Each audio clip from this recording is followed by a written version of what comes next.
You are now rocking with the Chicago Clubhouse Podcast, where they think they know everything, but honestly, they don't know shit.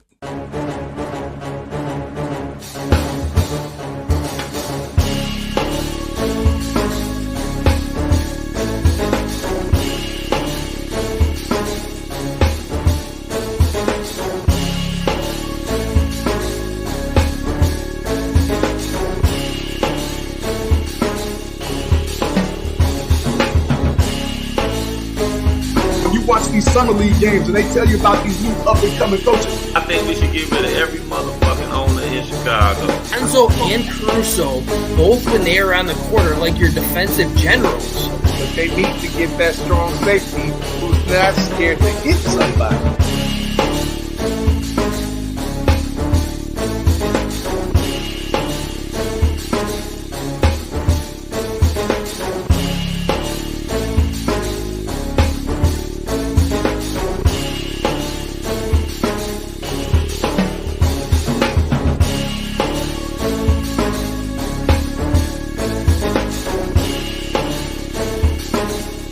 They really don't know shit.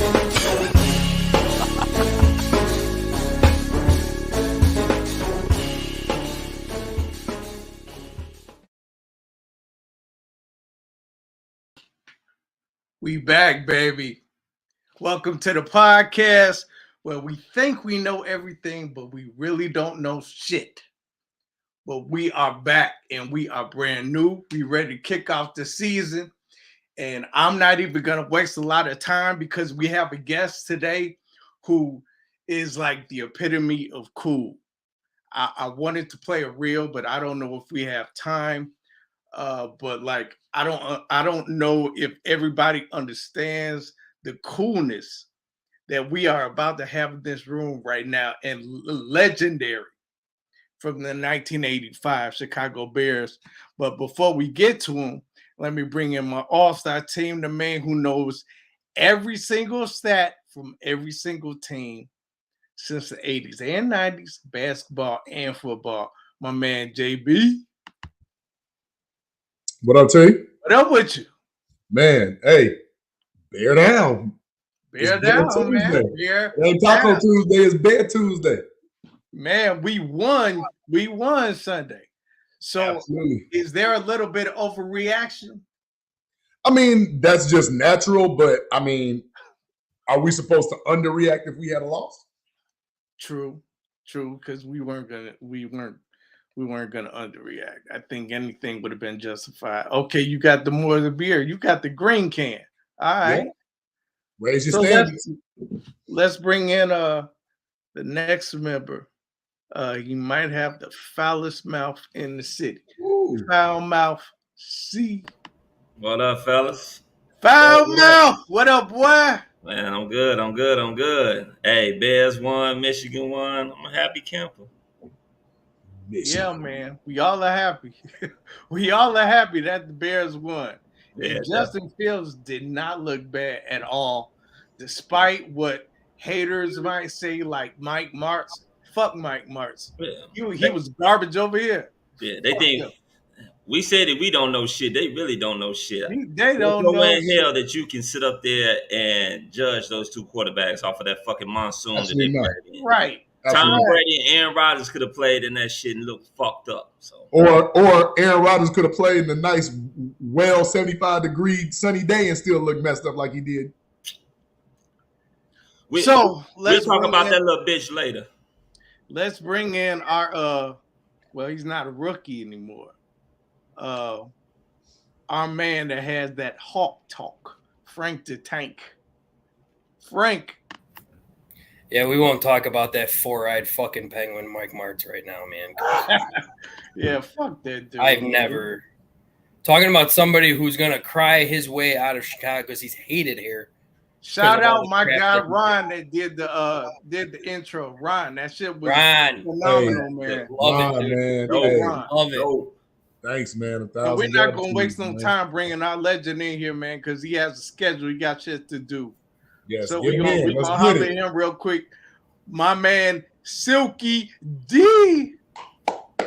Hey, Silky. What up? What up, Sil? You guys in the house? You guys already lit? Not yet. No, not yet. Give us time. Not yet. I mean, it's. I'm the sober one. I got the foulest mouth, and yet I'm the sober one. Yeah, how the hell does that happen? We're all sober right now, but we're just riding that Bears high right now. So, anytime you guys swear or curse, I just pretend I don't hear it. It's all good. It's him, Silky. I'm telling, it's him. Down on the corner in the white, it's him. You know what? I'm usually pretty good about it until I met Foul. He made me swear more. Hey, I don't know what y'all talking about. I'm an angel. You see my little halo over there? Right. I always see that bright halo, man. Man, that's psoriasis or something. Man. So, nobody, and let me start off. Nobody expected us to win on Sunday. Nobody. No. So Sunday's win counts for 2 games. Okay. Counts for 2 games. You know, Silky, just to let you know, though, there's only one person on this podcast who picked the Niners to win, and that's JB. Well, let me say this to you. When you have a monsoon, you're not playing the opponent. You're playing the weather. Yeah, absolutely. Okay. Coaching comes into play. I'm gonna throw a stat at you that'll blow your mind. Mm-hmm. You know what Justin Fields did on his first start last year? He got sacked like 12 times. Yeah, like Miles had like sacked 9 times and hit over 20. Yeah. I'm gonna pull up the stat: 9 sacks, 4.5 by Myles Garrett, 6 for 20 for 68 yards. And that's coaching. The Bears had a total of 47 yards offense. They lost 26-20. Trey Lance has only had 1 career start. 1. There's 2 advantages that we got on Sunday. The monsoon came in the second half, similar to the fog bowl that came in, or the fog that came in 1980 for me. Well, okay. So we were just talking about that. So you were the fog bowl. All right. And your safety blanket and your all-pro Kittle is on the sideline. Yeah. That is the best asset you can have for a rookie quarterback. Your starting tailback gets hurt in the second quarter. You don't have Kittle. You got a rookie. The game changed. A seasoned veteran could have manipulated that offense and just run downhill for the entire second half with a 10-point lead. Mm-hmm. But Shanahan got cute. He got cute and it bit him in the ass. Yep. And we took full advantage of opportunities. And I will say this as an offensive guy, when you're playing against a running quarterback, a Cam Newton, a Colin Kaepernick, a Russell Wilson when he was young, RG3, you always put a spy on a running quarterback. San Francisco didn't do it. You tell your defensive ends, outside in, never let him get outside the pocket. If Justin doesn't get outside the pocket in the third quarter to make that play, doesn't get it. They would never won the ball game. Yeah, we lose the game. Absolutely. That play changed everything. Agree. So like 100%. I said, it's coaching. Coaching does matter, but when you have veteran leadership, you don't lose a game you're supposed to win. But when you got a rookie quarterback, that's why starting quarterbacks are at a premium. That's why you pay them so much money, because you can see you invested how much money in this guy.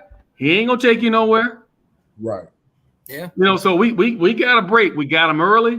We got a monsoon. We got confidence. And I'll tell you what, we only had 2 yards of carry rushing the ball. You're not gonna win a lot of games like that. Khalil Herbert had 45. I want to say that was mostly like in the first half, though, right? First half that was ugly. Oh my God! That reminded us of the last 4 years. Terrible. They kept lining up 8 and 9 in the box. You can't really and they run couldn't against that.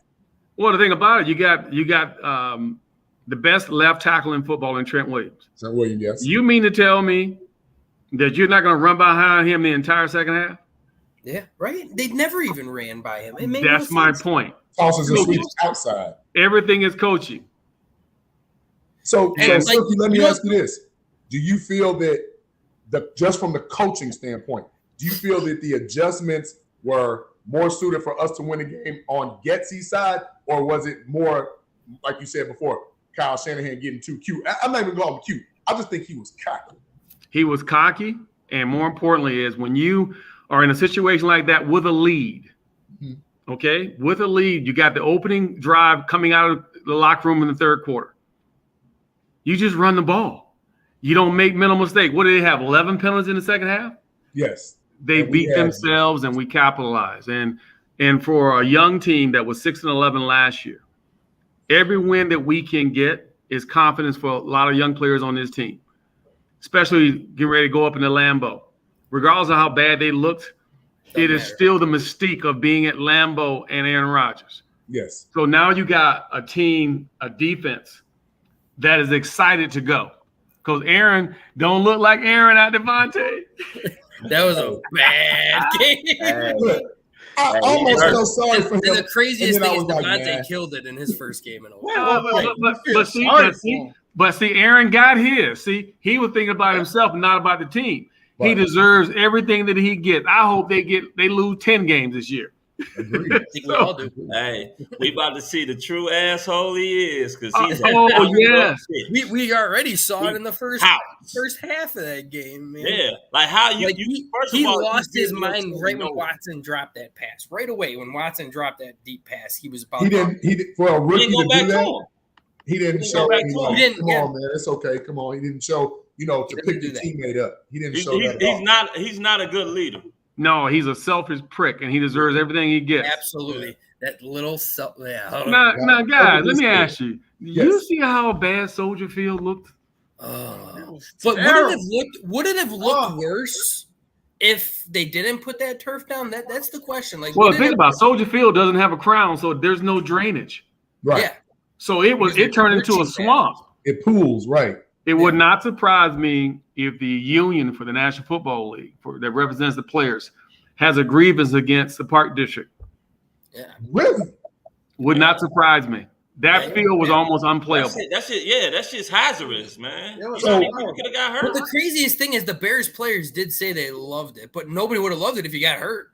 But no, somebody did get hurt. 2 people got hurt actually. But what I was looking at was when I was listening to the pregame show, they had said that they switched out the Kentucky bluegrass for this blend of Bermuda. And Jamaican, whatever. But it was like 6 in one hand, half a dozen in the other, because if we didn't have all that pooling and Silky, this, that field that you all used to play on, it would have been divots in it like a bad golf course. Yeah. That would have looked bad. The first time we put in grass was 88 against the Dolphins. And at that time, Don Shula was going to basically forfeit the game and protest that he didn't trust that his players should be on that field. But I don't care what kind of grass you put down. You need more than a week for it to grab. Yeah. Right.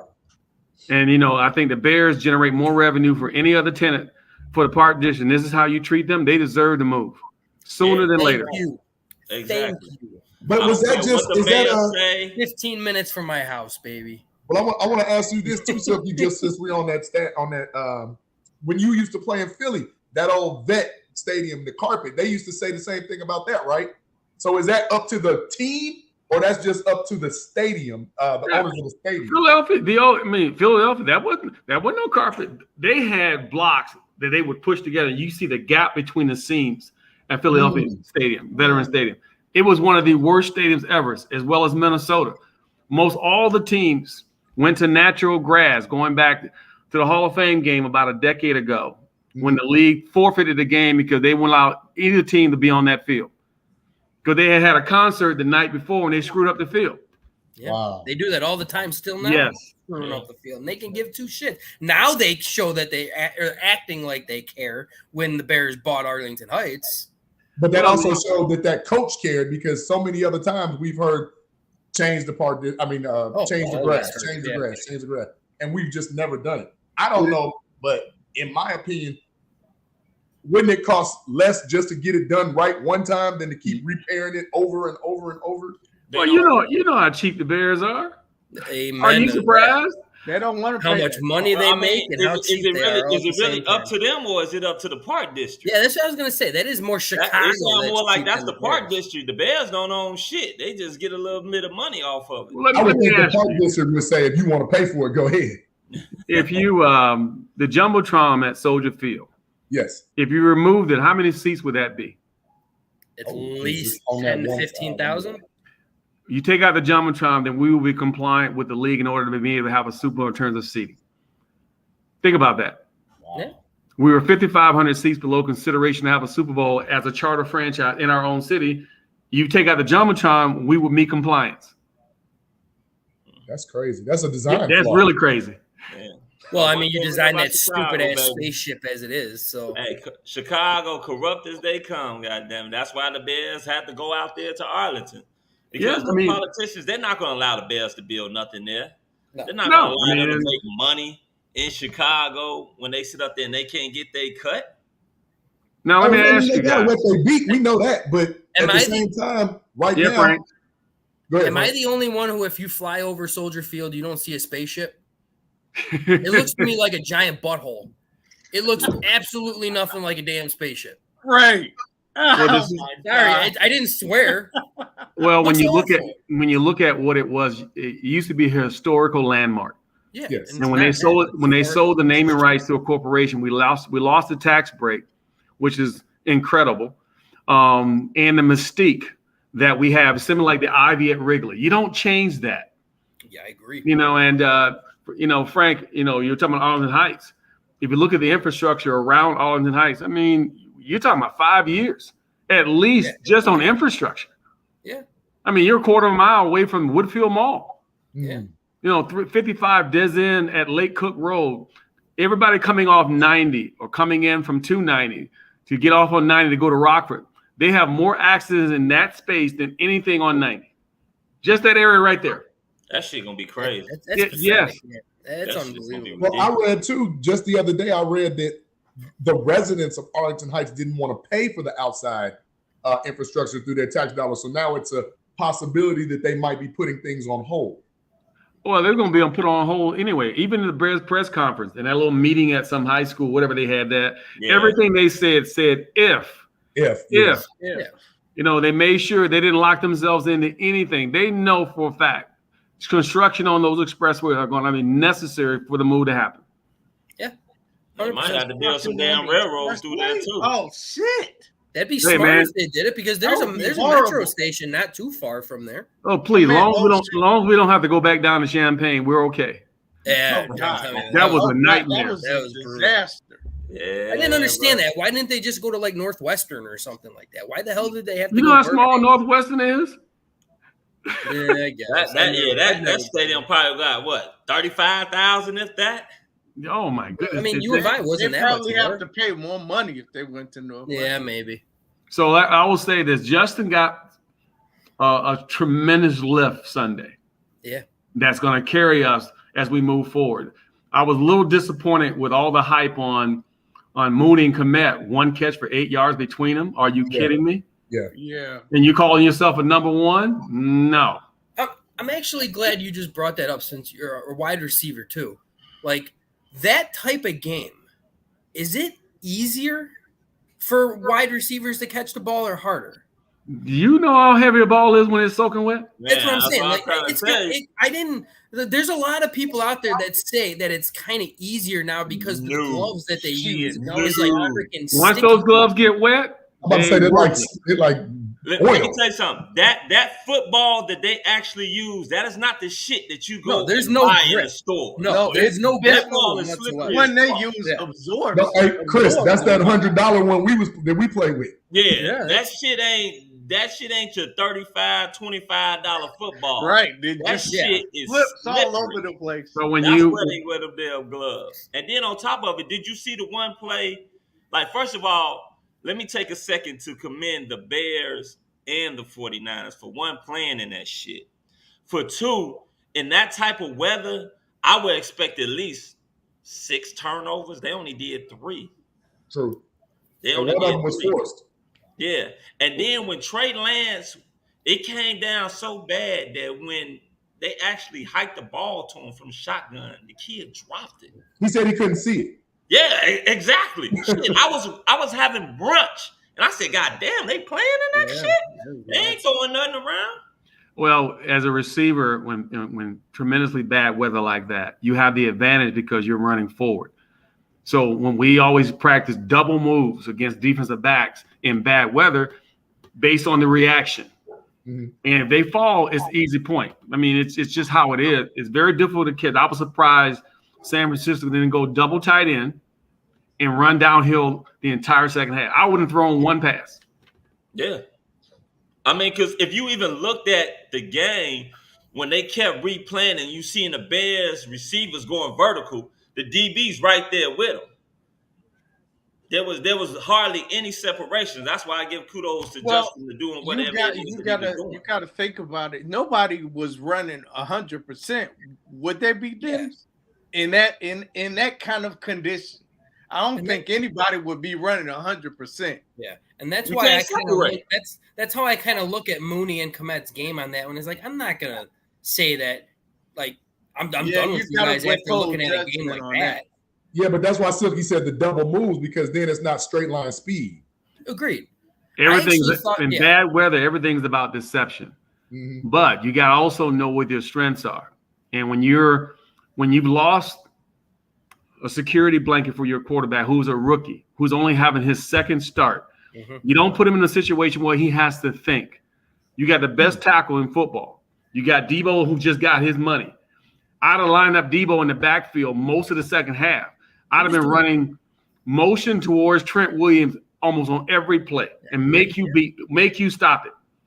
But Shanahan, like I said, Shanahan got cute. Their screen game was actually bludgeoning us pretty good early on, and then they just went away from it. Well, they had the 2 deep passes that were connected. Well, I don't know why the Bears didn't. If I was the Bears and that's a rookie, I'm lining 8, 9 in the box. Go ahead. Exactly. You want to show me that you can beat me. And how often can you say over these past 4 years that we won the freaking coaching battle? Yeah. For Shanahan, too. Like, Shanahan's a damn good coach. But I agree 100%. He tried getting too cute. And but we've seen him do this before. We don't do ever. That adjustments that they made in the second half turned the game around. And cocky. And it's kind of hard to believe that veteran players and draft picks who don't play at all during preseason. Mm-hmm. How is it possible that Kittle was hurt? Right. They said he pulled a groin Wednesday in practice. Yeah. Were you not practicing hard enough to be in shape? But like I said, with all the specialized positions that they have, soft tissue injuries when you really don't do any condition, no double days, no nothing. That's a terrible excuse. And because Kittle was on the sideline, you hand strap your rookie quarterback. Plain and simple. Look how many targets they target their tight end with Kittle on the side. Almost none. None. Yeah. Hey, Silk, I'll put it to you like this. He want to be a Bear. So like I said, through and through. It just tells you that the game is really simple. It's line of scrimmage. Who controls the line of scrimmage? Absolutely. That becomes athleticism. That becomes coaching, putting you in position to be successful. But when the elements come into play, it's about knowledge of above the neck. It's not about physical ability. It's about matchups. When you know that you can dominantly run left or you run right, that's the only plays you call. Right. You go to your strength. I'd have had the Bears defense on their heels the entire second half, just running the ball. And that sets up your play action. It's just it's the gift that keeps giving. We got a present under the tree that no one anticipated that we would get. Yeah. Setting us up to go up to Green Bay, who got shellacked. But I mean that could also be something bad because Green Bay is going to be pissed. Well, it doesn't matter. You can be pissed all you want. You don't have Devontae Adams. They ain't got nobody. But you still got that little. He was pissed in the second half, and that didn't work for him. So you still got that little Karen Rodgers over there. Like they got a great 1-2 punch in Jones and who's 28? AJ Dillon. And in a game like that, to slow down Minnesota, you run the ball more. You don't need to showcase your quarterback. But the arrogance of Aaron Rodgers, they had to throw the ball. Yep. And you mean to tell me Justin Jefferson is not being covered by your all-pro cornerback who just paid $15 million a year? Yeah, Jair was on the other side against that makes no sense. And Osborne. Yeah. That whole game, Jefferson was open like the whole damn game. He wasn't open. He was wide open. Like it was literally like watching an Ohio State college football game right there, where literally they're like 10 yards off of the receiver. So when I listen to players today, I say, you know how easy it is to get stats today? Very easy to get sacks, to get interceptions, to get catches. I'm like, because nobody can touch anybody. Right. Receivers are not running routes; they're running the spots. Yeah. And so from that standpoint, now we're talking about how many times are you targeted? Mm-hmm.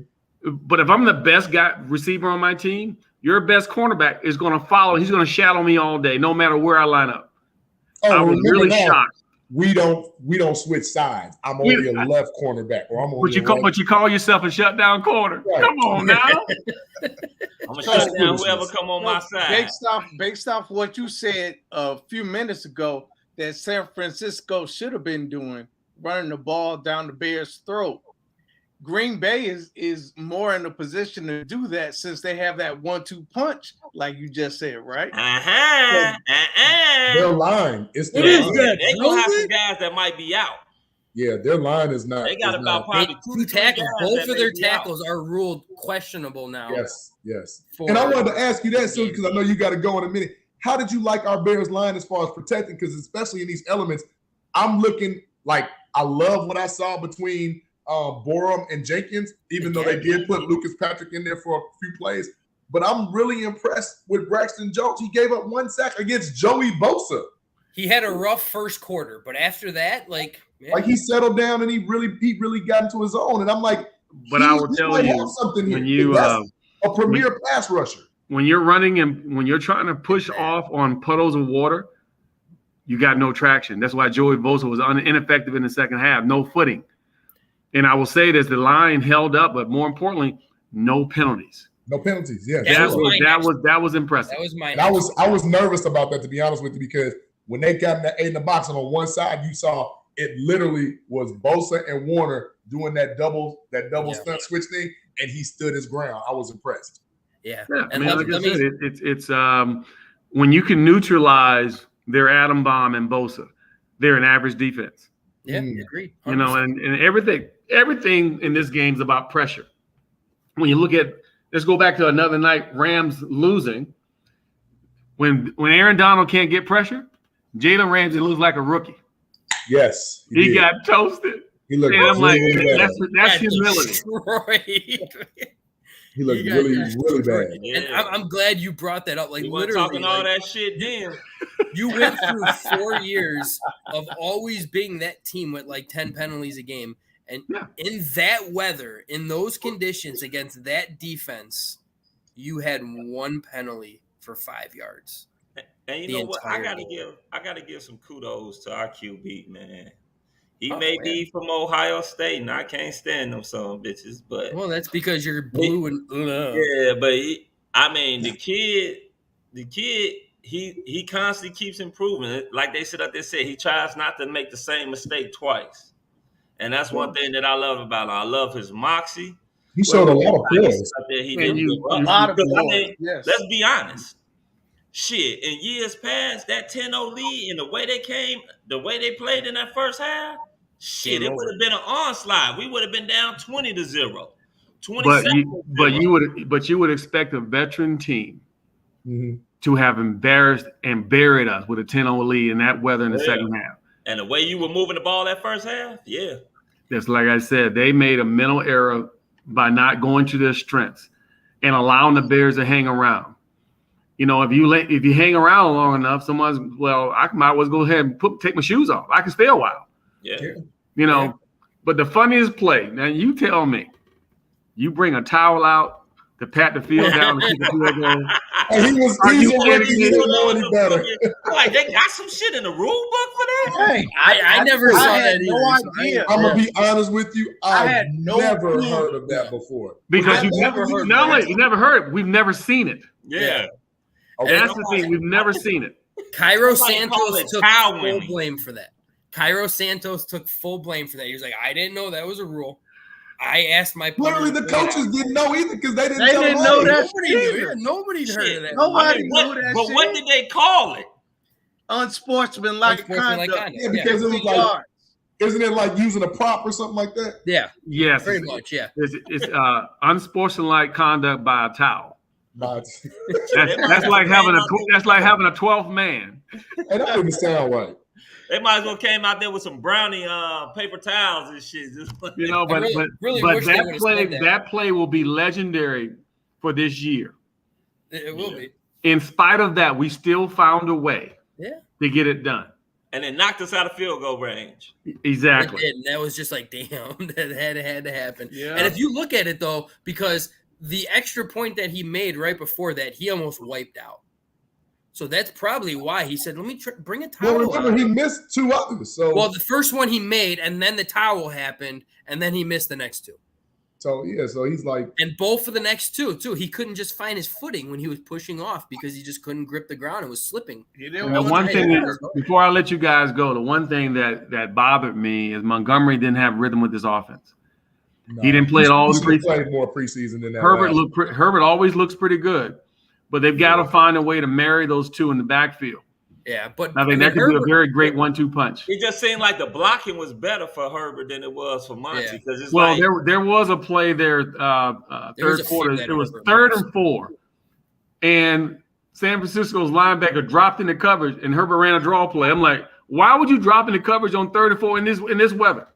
Yeah. Who called that? Yeah. And I always said, too, I was like, in that type weather, though, the faster guy who hits the hole harder like Herbert does is going to benefit more than in that weather, I felt like. I mean, in cold Chicago type weather, I want Monte running that ball. Yeah, and Terrence, before I forget, you saw where all the alumni was sitting. I told you that was true. You're right. I told you. Wait. The worst tickets, right? He said they had all the alumni in the end zone in that bad. I mean, not even in a box. Are you kidding me? You were absolutely right. I remember you said that too. Like, what? I don't know how they're not in their own box for that. So that's the love that we get. That's why they're going to Arlington. The majority of them were sitting right there in the end zone. I'm like, oh my God. I hope they sell the do y'all? hey, Silky, before we let you go, you got anything going on where people can come see you or meet you or anything? Anything going on? Oh, no. I'm hiding behind the curtain right now. Just give me another week. Okay. I'm getting my stuff together for the rest of the year, and then I will come back on. Let us know. Everybody go get it. Go get it. You want to hear Silky uncut? Read this damn book. But it is Packer week, and I think this is the most confidence we've had in a long time. And I think the naysayers might finally get off the fence and say, well, you know what? We have a legitimate shot of going up and upsetting Green Bay and Lambeau and shutting up Aaron Rodgers. And it doesn't matter what we do. It doesn't matter what we do the rest of the year. Beating them at Lambeau, that's the best Christmas gift you can give these Bear fans before we move out of Soldier Field. Oh my Absolutely. God! Hey, look, I'll take it. I will take that too. Yeah. Well, we ain't gonna keep you no longer. I know you got stuff to do. Yeah, I got more work to do. Okay, we so appreciate the time. Yeah, well, God bless you again, man.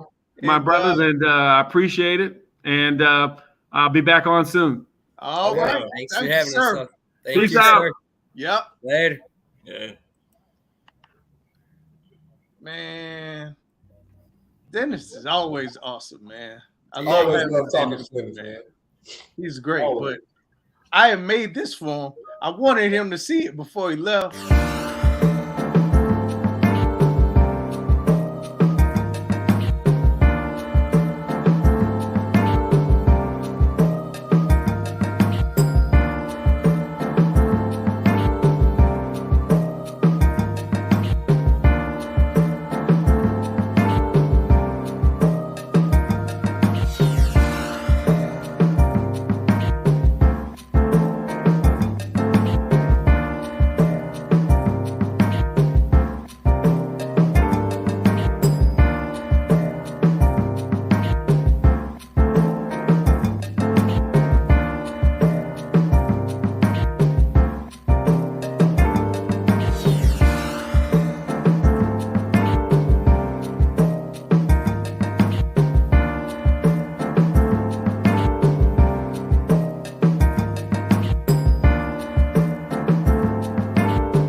I might have had to guard him. You'd have had issues, baby. I would have had issues? Yes. Because I was bringing it. You would? I was bringing it every night. Yep. Hey, man. It's me. You know, there's a lot of love in my heart for you. But I have those days, those days where I question your love for me.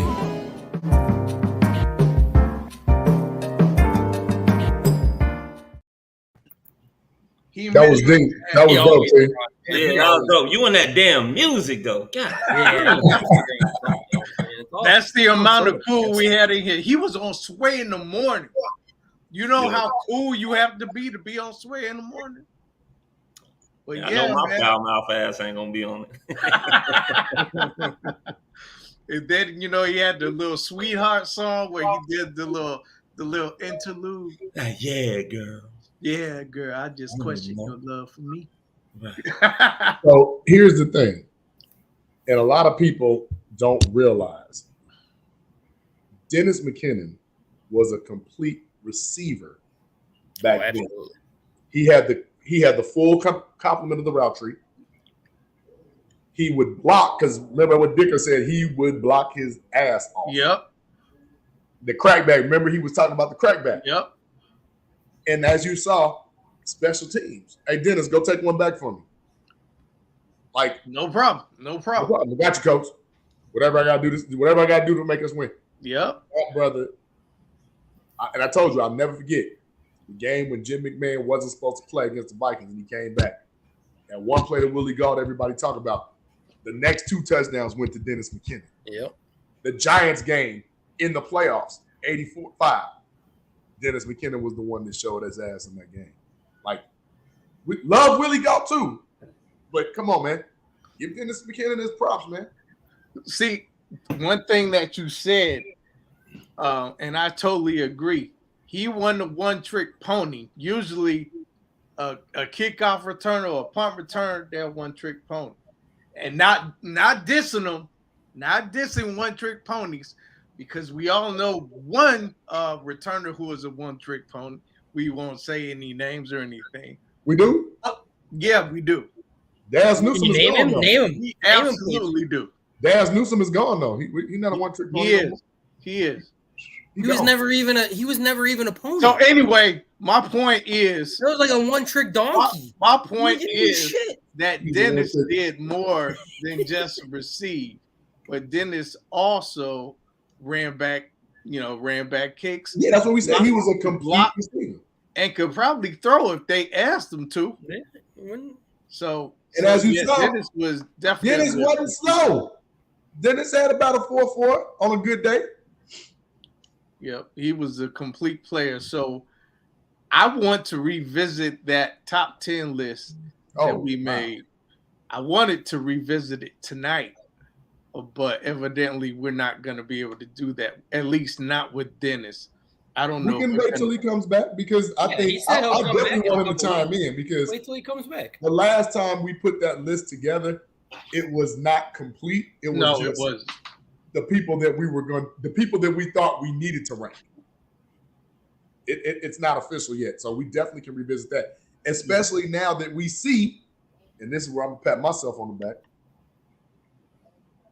We have a good receiving core. We don't have a great receiving core, but I told y'all, Dante Pettis. I told you that kid could play.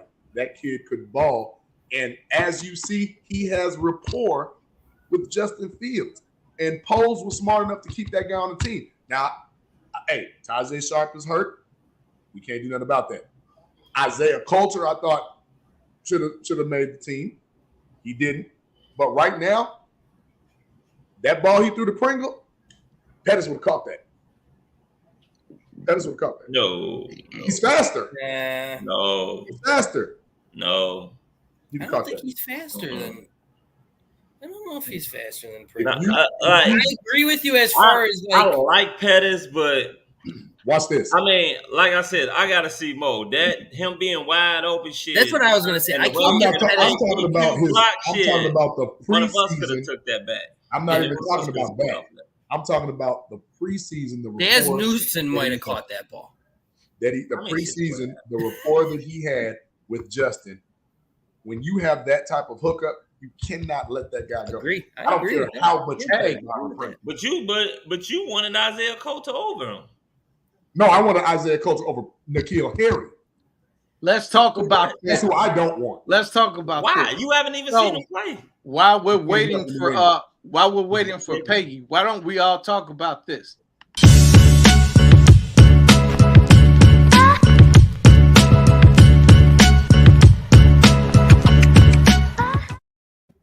So that was some dude that posted this. This freaking Fields is going to be a bust. The last time we had a good franchise QB was over 50 years ago. Honestly, we need to stop trying to draft QBs. It's getting sad because at this point, it's just so sad watching this shit. You're not a true fan if you're okay with seeing this shit. Every year, the same shit. Every year. Well, first of all, you redundant, motherfucker, because you said a few things twice. Asshole. And I'll say one thing, Ronnie Reese, thank you. I have a question. Hey, Mom. Hey, Mom. I have a legitimate question because now I'm about to probably come out of character. Shit. All right. Can we hit? What does this man expect when we just saw the top tier quarterback in the league, the man that makes the most money annually, get his ass handed to him by the Minnesota Vikings? But a man who fought the elements from the almighty above came out and persevered and won. I don't care if it was only 121 yards, 2 touchdowns, another 30, almost 40 yards on the ground, stayed poised, stays competitive, and won the game. What more do you want? Like, what type of fanboy shit is this dude on? Like, seriously, like, if that's the type of Bears fan that gets airplay, delete his ass. Get him out of here. They are trying to remove him from the group. Now, I'm going to cuss for you because that type of shit right there is unnecessary. Yeah. That man played a hell of a game considering what was going on. He didn't fold under the pressure. And let's give some credit. He has a coach that believed in him to run a system that's more catered to what he does best. This wasn't curl flat, y'all. No, it they wasn't. did run a few curl flat. I'm sorry, no, Chris, we keep forgetting curl flat, fly. And draw. Hey, Love Rodriguez. That's his name. Love Rodriguez. I have no love for that man. No love. All right, let's start it off with this. If your first name is Love, you're already out of this freaking topic already, dude. Why don't you just put your last name McLovin, you freaking clown? Like, seriously, Love McLovin. Like, so I want to some of the responses to that stupid ass post. I'm gonna read some of them. Some of them are funny as hell. One, Madeline Washington said, "You are stupid as hell. Go over to the Cheeseheads. He beat the 49ers." So he won the game. Like, what the hell are you going to do? That was a shot because guess who didn't beat the 49ers? Karen Rodgers. A lot of times he couldn't beat them. Right. Especially last year. I'm not going to bring that up. Someone else said punctuation is allowed. Yeah. And he was redundant as fuck. Hey, was that one big run on? Yeah. One big ass run on sentence. And Jesus Zayas said, "Hey, buddy, Super Bowl's 37 years ago." So I guess he's saying that we had a good quarterback then. And Jim McMahon. We had a good quarterback. Agree with that. He was good. Jim McMahon was good. He was good. He just couldn't stay healthy.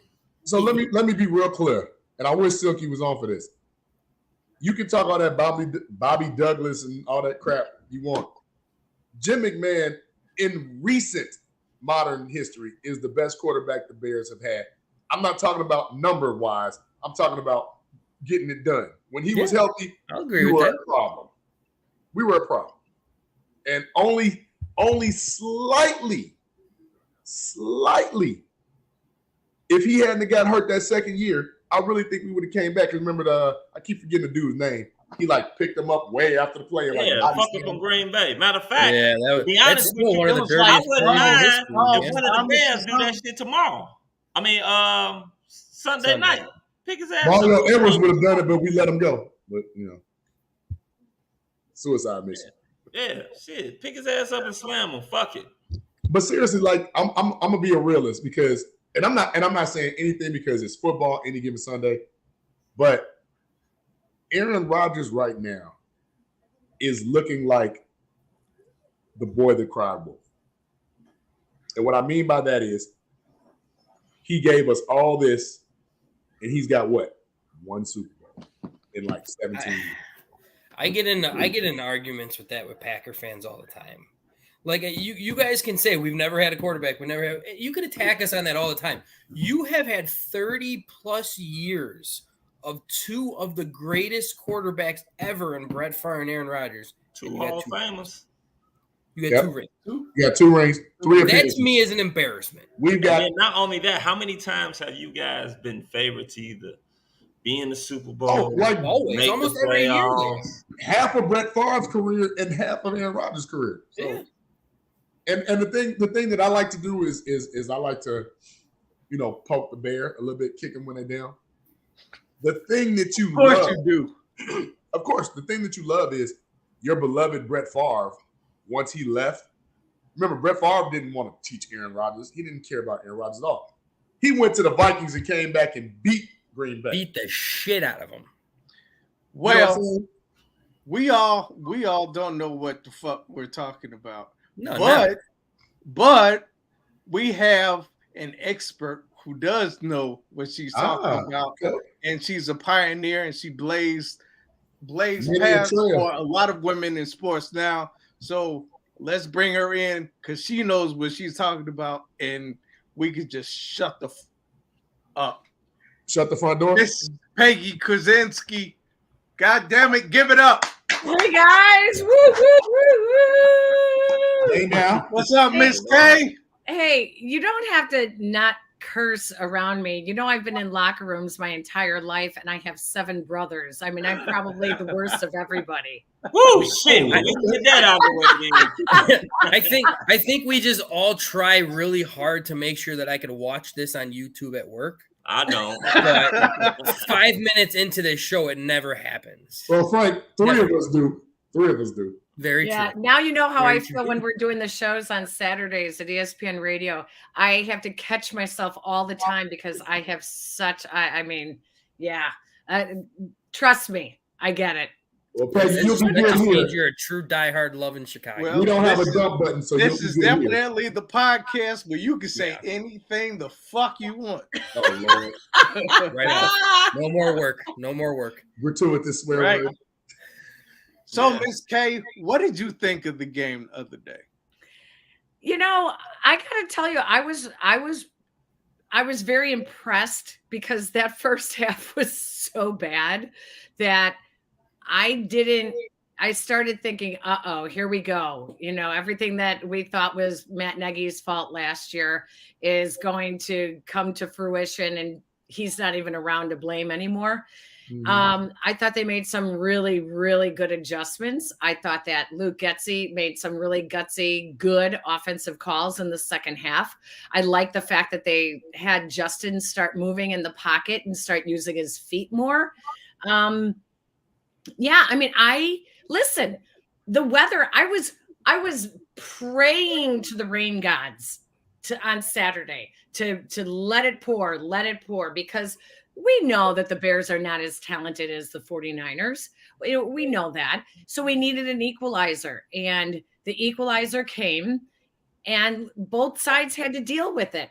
And boy, the 49ers just shot themselves in the foot. And I got to tell you, I got a text message after the game from Rod Marinelli, former defensive line coach. And he texted me and he said, penalties. And I texted him back and I said, Bears only had 3. And one of them was that towel. The towel, right? I said, so really 2 penalties. That's nothing. And he responded, he said, that's called coaching. And I looked back and I said, you know what? You're exactly right. Shanahan I mean, you got to get your guys in order. You cannot have 100 yards in penalties. They were giving the game away. So, Peggy, let's speak to that real quick, because a lot of us on this panel, to say Matt Nagy is like saying a 4-letter curse word around here. That is the swear word here. Like, we put stuff in the we swear put jar. money in a coin jar when his name Money in the swear jar around here. But with the coaching, because first half, I will not lie, we were all feeling the same sentiment. Like, here we go again. But when Getsy got him moving around, when he got the play action game kind of coming around, what did you see as far as like promise for the future? Because now when we have a coach that doesn't go by how he feels the game should go and actually adjust accordingly, that's kind of refreshing, right? Yeah, well, you know what? He started doing what his quarterback does best. Like, he knew nothing that they were doing was working. He's got a new offensive line. Braxton Jones was doing his best as a rookie. I mean, I was reading, who was it a year ago this week? He was preparing for some school I'd never even heard of before. And now a year later, he's preparing, for the San Francisco 49ers. He was responsible for 2 of those sacks. And, although they were not, Bosa wasn't just lining up on his side. He was going on the other side too, on Larry Bourne's side too. So, I think that he realized that the offense realized that nothing was working. And all right, now we got to go to your feet. Now, what they saw was that the 49ers were ready for Justin. They were ready for the quarterback keepers. They had a defensive lineman, kind of sag off the line and wait for Justin to turn and want to start, scrambling or keeping it. And so they kind of got away from it. And then in the second half, they went back to it. And I don't know why the 49ers actually abandoned it. Maybe they thought that, he's not going to do it, but they abandoned it. They recognized it. And this was key, that the offense recognized what the defense was doing or not doing, and they readjusted. I thought that was a very good sign for the future. The fact that, we can make fun of Matt Eberflus as much as we want with his hits principle, but boy, these guys are very prepared. And, I heard Dave Wanstead talking about scramble drills. He goes, man, scramble drills. We never did scramble drills. What's a scramble drill? Well, it's organized chaos. It means you have a quarterback who likes to get out of the pocket and he's going to try to keep the play alive, but you got to figure out what you can do from there. So what they did was brilliant. They had guys taking the defenders with them downfield, sweeping in one direction. And all of a sudden, there's Pettis like wide open, all by himself. So I think even Pettis was surprised at that. When I saw those replays, he looked over both shoulders. He's like, "Wait, what?" He was surprised. Who standing like in the open field? Who really, really prepares for organized chaos? Well, the Bears do. So if this is how they're going to get an edge, then I'm all for it. Until they can get the talent to really match up with some of these teams. Listen, preparation is everything. And I thought that we saw some good things in that side.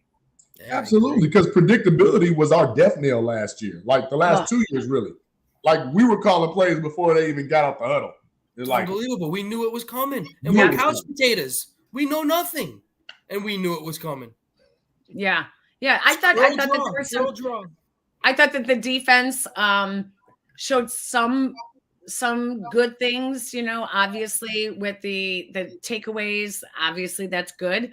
But, I was the first half, I just kept thinking, like, where's Roquan? And then I realized, listen, he didn't play in a single preseason game. Or training camp. So this was really his first all-out speed. And I don't know if you guys saw, but he ranked second to last of all linebackers, according to Pro Football Focus, that played on Sunday and Monday. Yeah, he did, but that was he led the whole team in tackles. How the hell are you like? But that's a skewed stat because of the in my opinion, because of the conditions. Because we were concerned, like in a regular, especially when they go to nickel, where he has to have one half and more has to have the other. That slot combination anywhere between Debo and Jennings, and don't forget Brian Brandon Ayuk coming from the other side, like he would have been in like literal coverage purgatory trying to cover one of those three guys. So I think elements worked for him this game. They did, but the first half, there were a couple of Deebo Samuel plays that Roquan was nowhere to be found. And when Deebo is coming out of the backfield like that, and he gets past that first line of defense, which is the defensive lineman, that's your linebackers. And that's, the first half, the cornerbacks were leading in tackles. So they were struggling a bit. The linebackers, Matt Adams didn't even come into, he didn't even get enough snaps. So they were playing so much nickel. I think there's definitely progress and there's stuff to be hopeful for, but we're still a good 4 or 5 weeks before we can sit here and really put a grade on this especially unit. grading it in that game. Yeah. How about Eddie Jackson? Oh, there's the name. There's the name. There were 2 plays. One play when Deebo was going to the end zone. A lot of people make the excuse for Eddie that was the most he didn't have the right angle I've ever seen in my life. Or Deebo had too much steam, so Eddie wouldn't be able to make a tackle. I don't even think he attempted. I think he just threw his shoulder in there and got pushed like a rag doll. So that was one play. Did he make up for it with the takeaway? Yeah. That was a big takeaway. So nobody's going to remember that bad play except for me. I still remember You're that. going to remember it. I still remember that play with I consider Jamal Adams the best tackling safety in football. Deebo would have ran Jamal Adams over on that play. Yeah. I understand. I understand where you're going with that, JB, but to me, if he would have put effort in it and got bulldozed over, I wouldn't have mattered that much. But it literally looked like a 6-year-old. Couldn't he have sat there and So tell me this: you rather have him sit up there, go and tack the dude that was going to already score? I mean, shit. Like, I don't give a fuck who he was. I don't care if he was the biggest safety. Out of the way then? If he was the biggest safety in the NFL, he was going to score. So you much rather have him sit up there and possibly fuck up his shoulder or something and be gone for the rest of the game, or hell, for a couple weeks, or even worst case scenario, the fucking season on that weak ass play. Now, I do admit he does fucking tackle like a 6-year-old. Don't get me wrong. I'd rather him grow a stronger pair of marshmallows and actually learn how to tackle. That's the thing. That's why he's a free safety, because he's not big enough. Deebo would have ran his ass over any damn. He should be called a B safety. Here's the problem. Here's what worries me about Eddie Jackson, Jalen Johnson. Jalen actually had a really good game. They didn't even throw. They not one single target to his side of the field. What worries me is that they're just waiting for the big play, and they're taking, it's like you take all these little steps off and, oh wait, now I got the interception. And everyone's like, oh, look, what a great save. Yeah. But you gave up like 15 other plays in the process. That worries me a little bit with these guys who want to get paid in the next year. Eddie Jackson got his money. But isn't that the old Lovey principle, Peggy? The whole bend but don't break? Isn't that still the same thing? Yeah, it's a lot of that, but I don't think that's what this regime wants. This regime wants, like, they're getting graded like you missed that, you missed that one, you didn't finish that tackle. So they're, I just worry that if these guys look too much for the big play and takes too many other plays off. But I mean, don't get me wrong, that interception by Eddie Jackson was great. That was the original Eddie Jackson. He read that play beautifully. And he baited Trey Lance into throwing that type ball, and he picked him off. It was beautiful. But I can't just take away all the other crap that he did the whole rest of the game, which was right. But hold on, I've gone to see. Actually, he actually made a pretty damn good tackle during the game. But see, nobody's going to say nothing about that shit. Well, that's because I didn't expect it. He did. Along the left side of the field, he made a pretty good damn tackle. That was the on one Cedric, where the player tripped over his shoelace? That's on Cedric Wilson, right? It was on the running back left sweep left. Yeah, I believe so. Yeah, he made. That. But see, that's why I'm saying. That's why sometimes our homerism and our hatering, not hatering, our hate for a player sits up there. I don't hate him. Want to see is that I will never hate any Chicago. I don't hate him his props. when he sits up there and does something, and then you still can go got back it. and talk about his ass all you want when he I fucked still up. got it. Just that simple. Did you just I'm grab that out of the never gonna bathroom? wear it. Did you just grab that jersey out of the bathroom? I grabbed it out of the trash. I'm about to say, I thought you burned it, but I thought, no, literally, we thought he burned that with the Eddie. No, I Osiris paid too box. much money. I wasn't gonna burn it. The thing is with Eddie Jackson, the fact that you got Brisker, who again nobody talked about, he had a very good game too. Yeah, He he had did. a lot Hey, of big Four tackles. tackles. Hold on. Hey, Brisker a missed tackle for a loss, tackle. He missed a pretty good damn tackle. but he had Yeah. 4 tackles, a tackle for loss, and a fumble recovery. Like, Brisker played very well. Yeah. Very well. And But that's the going to help thing- Eddie Jackson. I agree 100%. He missed one right in the hole. He missed the tackle. He did. And they got a but- first down off of it. I don't see nobody bringing up that shit. No, but again, like, and I'm not trying Let's to make ask excuses. our expert. So, He blew it against so, Trey, yeah, he blew it against Trey Lance. If Eddie Jackson what gets did brought you up in this see from? What conversation, did you things see just from escalate. Brisker? Oh, I thought Brisker looked really good. I thought he did a really nice job, to be honest with you. There were times when he went in there and I mean, he made his presence known so that they did not want the Mitchell, before Mitchell got hurt, he made some nice hard hits. He even had Trey Lance thinking, because he likes to just really hit hard. I thought Brisker did a really nice job. I thought, hey, Dominique Robinson. I mean, no one's talking about Dominique Robinson. Here's a guy that was playing quarterback and wide receiver just a couple of years ago. Right. Mhm. Yeah. I mean, this guy's still learning how to be a defensive lineman. And he comes up with 1.5 sacks. Didn't even know that he was credited with half of his sack. And Yeah, one I mean- tackle Yeah, because was Roquan one got the other half. Those were Yeah. Roquan got the the other other- half. I mean, these rookies, they did, except for Trenton Gill, they did a nice job. I can't even be He mad just at got that. to learn the game, rules. didn't He he? just got to learn the rules. We were talking Good to Dennis McKinnon, Chicago Bear, Yeah. 85 Bear alumni, Super Bowl champion. And even he was like, it's a 15-yard personal foul penalty on a towel. Yeah, Like, That towel. literally, That on damn a towel. Like, nobody knew that rule. right. Nope. And I the don't thing think is, a it lot of is a people didn't fucking see this. rule. Cairo Santos came out and said, I'm the one who made that call. I asked him to bring out the towel. Yeah. That was for me because I slipped on the extra point before that. I don't think I that didn't know is it was a rule. I rule think either. they Clearly, the just coaches made it a didn't care. personal foul. Nobody knew that. Was Nobody knew it. I mean, that No. was, I've never in all my years have I ever seen anything like that. I mean, you see guys using their hand to wipe away, the grass. And if they're, Like, I've if seen it's it with snowy, snow. I've if seen it's it with snowy, snow. Yep, you'll see them clear it with their hands. I didn't know you couldn't bring a foreign object, which is a towel, which is a towel that is not attached to the uniform that you can use to dry your hands. So he could have used it to dry his hands. He probably could have used it to dry his cleats. He just couldn't use it to dry the turf.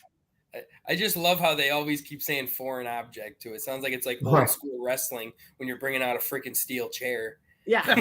Yeah. Foreign object. Well, The they were saying towel. on the shows today, this morning, they said, the Bears got penalized for toweling. Towel. Toweling. And that don't even sound right, man. No, it doesn't. It sounds like something that would get someone suspended. Yeah. Didn't they do something like that in the movie Blindside too? Excessive tackling. Yeah, Or excessive right? blocking. Right, when he blocked him into the 15-yard penalty stands. for excessive blocking. Well, I was listening to AM radio today. I won't say which one I was listening. Oh, so obviously it was not AM 1000. No, it was not. So I'll You let you just said guess. which one it I'll let was. you guess which one it was. It we was don't not wanna get banned ESPN for saying Chicago station. 1000. And they were hating. Well, one particular person was hating on Jaquan Brisker. I mean, he also hated on Justin Fields too. Wait, hating on Brisker, what? He said Brisker did not have a good game. Oh, And I wanted to say, you go out there and you play in Who's 5 Penn State's feet, rival? 5 feet of water Wait. on grass that does not give. And let's see what kind of game you have. Let's see what kind of game. Now I have you to ask what constitutes a good game because he almost checked every stat box. I think There was a couple blown coverages out there. I see it was a I couple, think that was scheme, but it's wise. not That enough wasn't- to say that he had a bad game. No, I'm not saying that he had a bad game. He had, to me, it was a pretty okay game. It wasn't a good game. It was an okay game, and that's fine. He's a rookie. It's his first game of his career. Yeah. Just like Kyler Gordon. My guess is he's a Michigan. Well, that was against Trey Lance. Trey Lance on the run up the middle. Yes, and he had that missed tackle where he did. I remember seeing that tackle. He had him and he missed him and he let Trey Lance go, and it was like, oh my God, you had him. You got to finish. He did not. He more than made up for that. Now, the person that I'm upset whether or not is that damn Kendall Vildor. Oh, because those two 40-yard passes were on him. Yep. Oh, don't even give me started. I don't even know how the hell he is even fucking starting. Well, who else are you going to put there? That's the problem. Kyler Gordon. I don't know. I feel Kyler Gordon is a better corner than we have as a backup nickel. I felt like Vildor is too fucking small. Like literally, when I saw the game, he was getting his ass blocked, and when he was getting blocked, I mean, he wasn't getting off the block. That's why they could run to the outside so much, because instead of that cornerback being able to get off that block of the receiver, his ass was stuck there, and he was getting pushed the fuck back when he was out there. They need somebody bigger. Gordon is bigger. He's more physical. Vildor, no, you can get rid of his ass. This is my trash. This is my trash. Kendall Vildor, his whole football career could go in here. Oh man, you guys are rough. His whole Bears looked like ass last year. Gordon is not ready to start. He's not ready to start. You know, listen, he pretty much starts as it is. He does because they play nickel 57% of the time last year. 57, that's a lot of damn nickel. You got it. I think, by mid-season, you'll definitely see Gordon out there. But right now, I just think that's way too much to throw at him. Vildor, there's a reason. There's a reason that he was always a backup. There's a reason.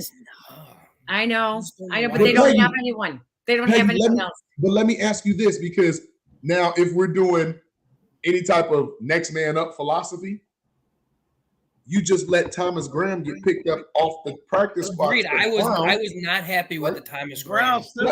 Wait. But there's still some top tier free agents out there. Joe Hayden's available. He's a little long in the tooth, but still productive. There's a couple of other guys that we know that are out there available. So what do you think the Bears are doing to address it? Because even if you move Kyler over eventually to that starting two, now we're talking about the nickel, of which they play a lot. Is between Kendall Vildor or Lamar Jackson. Lamar Jackson, yeah. Because Kevon Young he's hurt. Young is hurt. Yeah. Well, so was Thomas Graham the entire Thomas Graham preseason, yes. He was hurt the whole training camp, which is why I don't worry about the guys on the scrap heaps that are getting picked up by other teams. And I have to tell you, I really do like what Ryan Poles and his staff is doing. They are not afraid to pick guys up on a daily basis. That's why it's a constant chess game. Nobody's safe. Purnell keeps he's down, he's up, he's down, he's up. And that's like 3 times in 5 days. So they know what they're doing with the waiver wire. They just have to figure out a way right now just to get through the season. That's a big hole. And we knew that all along that it was going to be a big hole. God damn it, they better find a way to address it. Because I'll tell you this, his ass is going to be barbecue chicken come Sunday. Wait, that's another thing, too. Like, why didn't they throw to Vildor's side more often? Yeah. Conditions. They did for like elements was fucked up. It made no sense what the hell Shanahan was doing. And that's what I'm worried about with, Karen freaking prima donna Rodgers is he is going to pick on Vildor all day. Sure. All day. But he got to have the personnel to also complete the pick. Yeah, but I mean, it ain't hard to catch. Yeah, he needs to have some guys that can actually catch it. Right. They looked really bad. They did look really bad. Listen, as much as we're complaining about a rookie defensive back for the Bears, the Packers have their own issues with rookies who can't catch the ball either. So there's a lot of growing pains going on across the NFL. Yeah. Well, there's a lot to unpack with that game coming forward because, we always love Packer Week. That's like a Bears fan's dream. fantasy. But with that being said, Peggy, what is it that we need to address? Because now, assuming that it does not rain again, because if every game was a monsoon and we were guaranteed to win, hell, let it rain till Noah put two more animals on the ark. I'll take it just to get some wins. But until then, I think in Green Bay, with favorable conditions, I really feel that Aaron Rodgers is going to have the pressure to prove a point, right? Yeah. But no Alan Lazard right now. Their interior line was suspect. Both of their tackles are possibly out. Then I saw Randall Cobb seemed a little hobbled like he always is. Randall Cobb is a hobble. He's 1,000 years old. What do you think we can do for that game? Because nobody on that team knows the Packers better than Luke Getsy. Okay, so you bring up a lot of really, really good points, but let's go back to the very basics of this defense, right? We're going backwards complaining about the defensive backs when it all starts with the pressure up front. They have to get pressure up front. They have to. Absolutely. It's up to the guys with their hands in the dirt to get that pressure. Once that they can get that pressure, it's going to free up the linebackers to roam a little bit more in space. Nick Morrow is going to be able to drop back and help out the defensive backs, just like Brian Urlacher used to do. He used to always drop back into coverage. That's going to give Roquan a little bit more time to help out with the run game if he recognizes it. So I think it all starts with the guys up front. And listen, if Aaron Rodgers is Aaron Rodgers of who we've seen the last 11 years or however long it's been, he's going to torch the Bears. That's what he does. So they have to get the pressure up front to make this defense work. They just, the guys in the back only look good when there's pressure up front. And then Eddie Jackson gets an interception. Everyone goes, oh my God, he looks so good. Oh my God. Well, it's when there's pressure up front. Or a great call by Alan Williams calling the robber coverage. So, yeah. Who's that pressure coming from? Because Al-Qadim Muhammad was a no-show. Yeah. Let's be honest. Angelo Blackson looked really, really small. Still got Quinn, though. Armand Watts actually Williams had Quinn bottled up. They had Quinn completely tied up.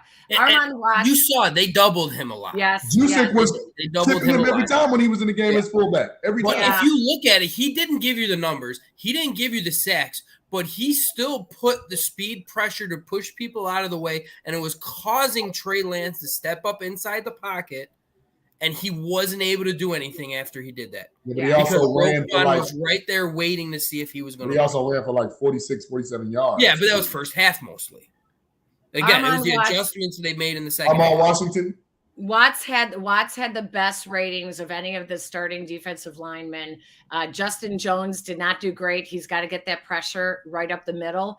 And Angelo Blackson did not do well either. Yeah, he did not. That's a guy that I'm actually want to see. Watts was pretty good last year. Yes. At pass rushing in the limited number of snaps that he has. So that's a guy that I'm actually looking forward to. I wouldn't be surprised eventually in the next probably 2 to 3 games that we actually see him starting. Yeah. Over one who? of those DT positions. Because right now, if you're looking at that mix between Jones being at the 5 and Hennell's like a swing, or how do you say his name? Is it how you say it, Pinnell or Pino, whatever his name is? He's like a swing tackle when they bring him up. We know what you're talking about. So Jones, he's not a 5 technique to me, and he's not a 3 technique to me. Angelo Blackson is a utility. So where is that pressure going to come from? Like I said, I think it's going to be Watts. Jones is supposed to be your 3 technique. He's supposed to be your he's at the 5 technique right now. Angelo Blackson's at the 3. Yeah, that's where let's just hope the bad weather slowed everything down for everybody. Yeah. Well, the defensive line guys really, and that's what let's hope that it was just because of the weather, because they really did not get any pressure. They did not, outside of Dominic Robinson, they really did not look great. Linebackers didn't look great. Defensive backs did okay. Obviously Jalen Johnson did good. And Eddie Jackson had a nice pick, but I think the defense definitely has a lot of room for improvement. Mm-hmm. And let's be honest. I mean, so does the offense. I mean, the tight ends are so busy chipping the offensive line that they're non-existent in the a lot of max protect, 2 wide receivers out. Yeah. So there's still a lot, and we knew this. This is the thing. It was exciting to see that they were able to pull out a win. But we know that they're not better than any of us thought. We knew that this could be the big eye opener Sunday night. Do you think they know? I think they're going in there with a chip on their shoulder.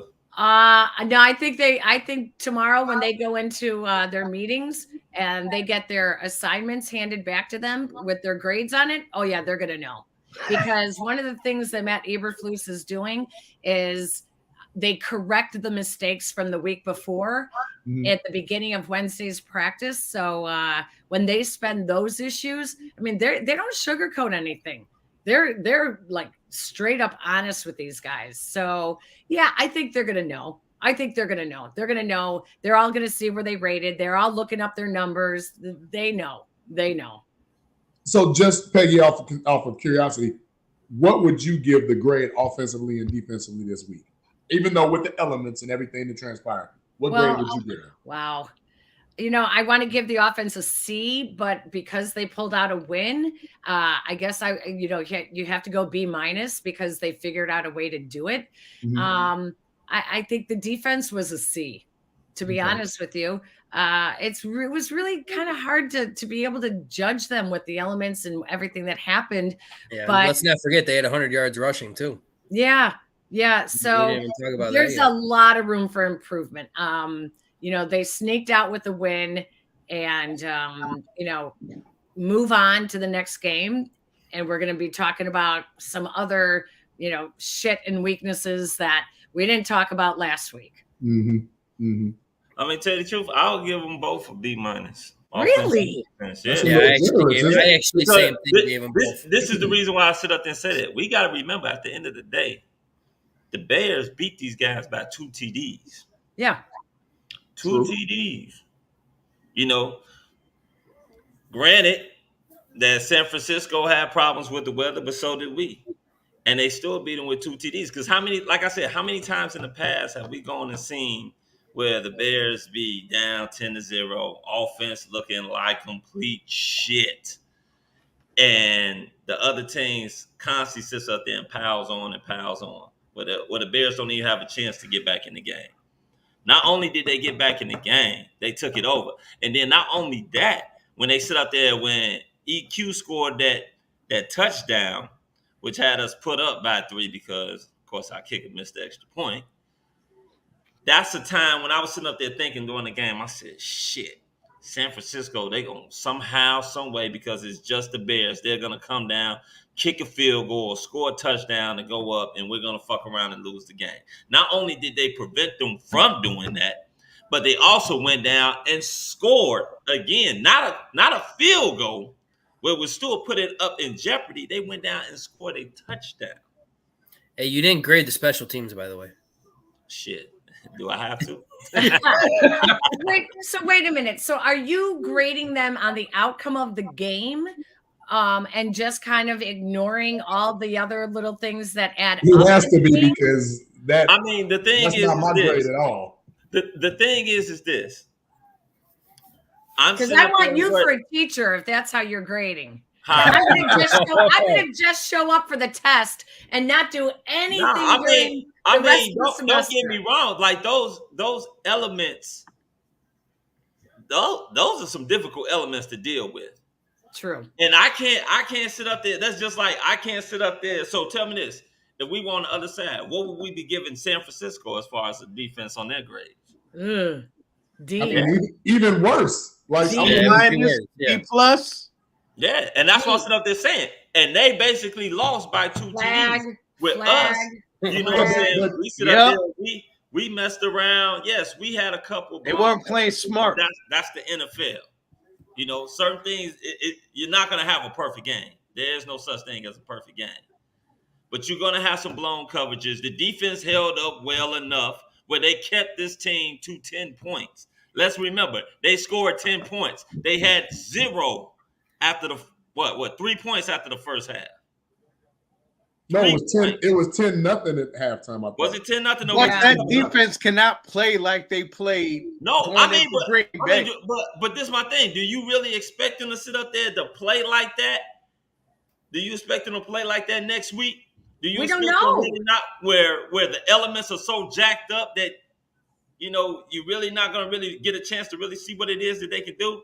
So just off of the elements alone, I give them, like I said, I give them a B-. That's still generous. You're up, JB. Let's see what you got. That's generous. But you get this 10 to 10 points. So I give the defense a C+, and here's why: because I did like how the secondary was able to control tempo later on in the second half. Wait a minute, Chris. Didn't you say B-? Doing my grade, man. You said B-. B- JB, B- you said C+. Isn't that much of a you were difference. getting on Chris's head. Let me finish. That's a few points. Let me finish. Go ahead, finish. Jerk face. The reason I say that, I would say your mama, but she hear hi, mom. The reason I say that is because I do like the way, regardless of how the elements played out or not, they did have a second half shutout. Whether or not they got the pressure we need, whether or not we got the picks, the tackles, whatever, by hook or crook, they still were able to shut the 49ers out in the second half. The offense is where I give the C-, because although Justin had 121 yards with 2 touchdowns and a pick, Luke Getsy, we cannot wait till halftime for you to make those necessary adjustments anymore. It's certain teams out there that 10-0 will be 30-0 real quick. Real quick. You try that against Buffalo, we in trouble. I'll put it to you like this. You saying Buffalo wouldn't have been able to score like that in that fucking weather. I'm not. That's the thing that you got to sit up there and realize, You're man. not That weather listening. played a big fucking fact. Buffalo ain't scoring on 30 points. Hey Chris, I didn't upset or debate you when you give your grades. It's my time. Shut up. My point is this. Your grades sound dumb. Sounds like a next episode. You know people get a B-, but you say elements are being taken into consideration. But like I said, I did not see a complete game where it's something that we can get overly stimulated about. I saw a good game that we fought hard and we won that we probably wouldn't have won on normal circumstances. And that's fine. Take the gift that was given, but let's keep it in reality. Let's keep the realism present. If we play like we played going into Green Bay, we're not gonna have the same outcome. I agree with that. Yeah, I agree with that. We're not. We have to do better. You're not sitting up there Frank, that. All right. Frank, I went to Catholic school. 99 and 94 was an A. So, well, damn, dude. I grade a little harder for a good game. I grade a little harder. Yeah, that ain't a lot harder. That ain't a little harder. We're talking about wanting to be foul teacher. There's no way in hell. So you mean to tell me in those elements the Bears would have been down 30-0 against you Buffalo? Up, Frank? All right, I'm up. I actually am agreeing with Foulmouth, B- across, other than a Z+ on special teams. We didn't talk coaching with an A. I give coaching an A. We never even brought up coaching. Yeah. But when we're going to offense, and I understand where you're coming with this. We had a very bad game plan to start off the game with, but also, the game plan also got put in the shitter when we had that monsoon as well. Like that obviously affected the game plan as well. And they made the adjustments with the second half, which we're talking about a grading scale here. We just went through 4 years of absolutely no adjustments whatsoever. True. And he made an adjustment that just completely flipped around the game, which caused Fields to move his legs a little bit more, which opened up the field a lot more. Like, motherfucker's lucky I'm not giving him an A because he actually made an adjustment. He's not getting an A. That was sarcasm. That's all attributed. But I'm giving a B- because Fields had a great game. And, talking about offensive, and we're talking about this, underrated, well, we won't even say no talented wide receiver core that we have right now. I am giving a lot of credit to St. Brown, and I'm anxious to see what he's going to do in Green Bay. A lot of people have said, why St. Brown? Why St. Brown? Yes, he had that beautiful touchdown catch, yeah, but that guy blocked everything in front of him. He did a phenomenal blocking job across the board. He did phenomenal catching. Like, Offensively, B-. I agree with Foul. I'm good with that. Defensively, thank you. I'm giving a B- on that as well, and I'm agreeing with what Foul said. You just held the San Francisco 49ers to 10 points. You shut them out in the second half. Those two alone is giving me a B. Yes, you would like more pressure. You're going to need more pressure. You're hoping the weather had to do with the pressure situation on that as well. Linebackers were quiet, but correct me if I'm wrong. That is Eberflus's systems. The linebackers don't shine. They just do their jobs, don't they? Darius Leonard. Yeah, they do their job, but they should have a lot more tackles than they did. Roquan finished second half. Roquan did much better the second half.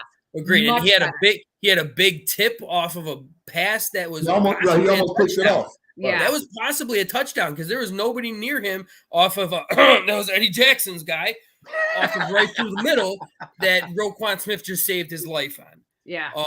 And quietly, I have a total brain fart right now. Who's our weak side linebacker? No, that's Roquan's weak side. Yeah, he's Will. Number 44. Morrow. Sorry, Morrow. Yeah. Morrow quietly had a very good game. Very quietly had a very good game. I liked his game and everything. Yes, we need more flashy stuff. You're not going to get by the Green Bay Packers, even with the crap show that they have there with what we gave. But for the 49ers, 10 points. Yeah, 10 points, shutout in halftime, B- across the board. So, Frank, I have to ask you like Peggy did for Foul Mouth. Are you grading based off the win or the actual gameplay? Both. I'm grading them off. I'm grading them all. Nobody's saying that they gave like they got A pluses or A's. You gotta. If you're gonna sit up there and you're going to, I like Damon. They did Damon on defense. He's on fire right now. Critique the goddamn weather. You gotta sit up there. The weather plays a factor. Absolutely. I mean, we just had Dennis on here. Dennis was just sitting up there talking about how the weather slows down the pass rush. Even the great Joey Bosa had a fucking hard time once that weather really started coming down. Mm-hmm. So you got to play that in the factor. Like, let's not sit up here and take this game and be like, this is going to be a prelude to what we're going to see. We're going to see guys where they're sitting up there blowing coverages or missing wide open tackles right there in a hole because the ground is so fucked up they sliding all over the place. Nobody said that. But Peggy. Shit. Not you, Mr. 49er. I ass going to lose this week. You guys, let's agree to this. The Bears took advantage of what was given to them. Oh, absolutely. Okay. Definitely agree. We have seen the Bears do this in the past where they blew it. The game was theirs. They took what was given to them and they made the best of it. Yep. The 49ers, Damon was talking about the penalties. Absolutely. The Bears capitalized on the penalties. They took advantage of what was given to them. It's not always going to be like that. That's how they won the game. They won the game off of the 49ers' mistakes, and they were able to make a couple of adjustments. They certainly didn't overpower San Francisco. This was not a commanding win. They are going to have to be better. There you go, Bullets. So that's what winning teams do. They capitalize on other teams' mistakes. So we're not saying that, but Peggy, that shit happened to us. But Peggy, if I'm not mistaken, that the Chiefs have. You alluded to once Coach Eberflus give their grades out, they're not going to be as glowing as some people on this panel think. Oh, no way. No way. The tackles. Chris, hush up. I want to hear Peggy Kusinski, man. Shut up. There was a lot of missed tackles. Let's not pretend. Oh, absolutely. There was a lot. Absolutely, but let's not pretend like the weather had nothing to do with it. The weather had no effect on this game then, right? Wait a second. That should be in the defender's favor. Thank you. That is true. That is true. If you're sitting up there trying to make a tackle and you lose your footing, or you're sitting up there right there on the quarterback and you lose your footing, is that on the defender or is that on the elements that you're playing? I don't think to be honest with you, I didn't hear a lot about guys saying that they were losing their footing. Yeah, the water was 3 inches deep. Right. That's not losing their foot. That's wading. That's treading through water. The grass actually stuck pretty good. They all had the right cleats on. They were ready for it. They had gloves. They were changing their gloves to keep dry. I mean, they did what they were supposed to do. But that first half, I am telling you, they are going to grade it, and those guys are going to like walk out tomorrow in the locker room with their tails wagging. They are not going to be proud peacocks like they were in the locker room. Well, that's why there's two halves. There's a first and there's a second. And then if you got to think of anything positive about that first half, is you did only hold them to 10 points. Right.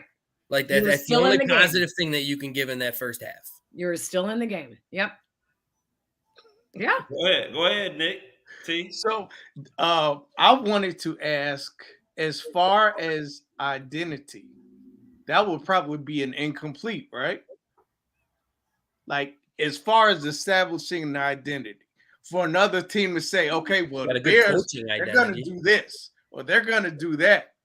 We don't have that yet, right? Oh, I disagree. I think that they totally showed that they didn't give up. This is a team that wasn't going to fold. This is a team that was still playing with some intensity. I think that they showed some toughness.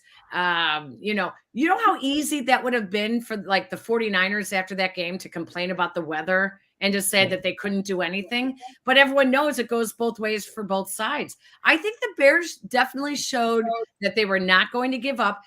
After that first half, are you kidding? They could have easily folded and said, we suck. We still don't have an offense. We still don't have an offensive coordinator. We don't know if we have a quarterback anymore. I think that they showed that this is a team that doesn't give up and definitely has some tenacity to it. Mm-hmm. I think it makes up for maybe some lack of skill. I think that they're working towards an identity. It's still being built. It's still being built. Right. You know? And if there's one thing positive we ever said about the Detroit Lions last year is they never gave up. They played hard. Biting kneecaps and ankles. It's not a good thing if we're comparing them to the Lions. Should have given up. No, I'm just saying, like, if there's a good thing about them that happened last year is, I mean, with Matt Nagy, after 10-0, we would have got shut out. The game would have been over. Well, because he would have been throwing the ball. He would have tried to make it up in the passing game. Yes. Instead of slowing it down, trying to stall their momentum. Five-step drop. So, T, you didn't give us your grade yet before we move on to the next subject. You didn't give us your grade. Incomplete. Across the board. The coaching, I would definitely give an A.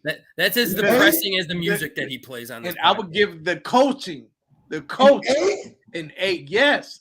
The dudes were prepared. They were prepared for the game. There were no injuries. There were only 2 penalties. So, yes, I will give the coaching an A. But as far as the play,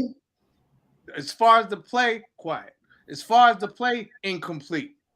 I cannot grade these dudes based on 5 feet of water on the field, everybody sliding around. No one wants to run 100% because no one wants to tweak their ankle. So I can't judge. Sound like Eddie Jackson right there. What about Eddie Jackson? Don't want to tweak that ankle. He could tweak his ankle. I don't want to stub that toe. He's already getting paid. It's Jalen. Hey, you know who we haven't talked about? Who's David that? Montgomery. Oh, but you know, no. I'm gonna go about that, Peggy. I have mixed feelings about that.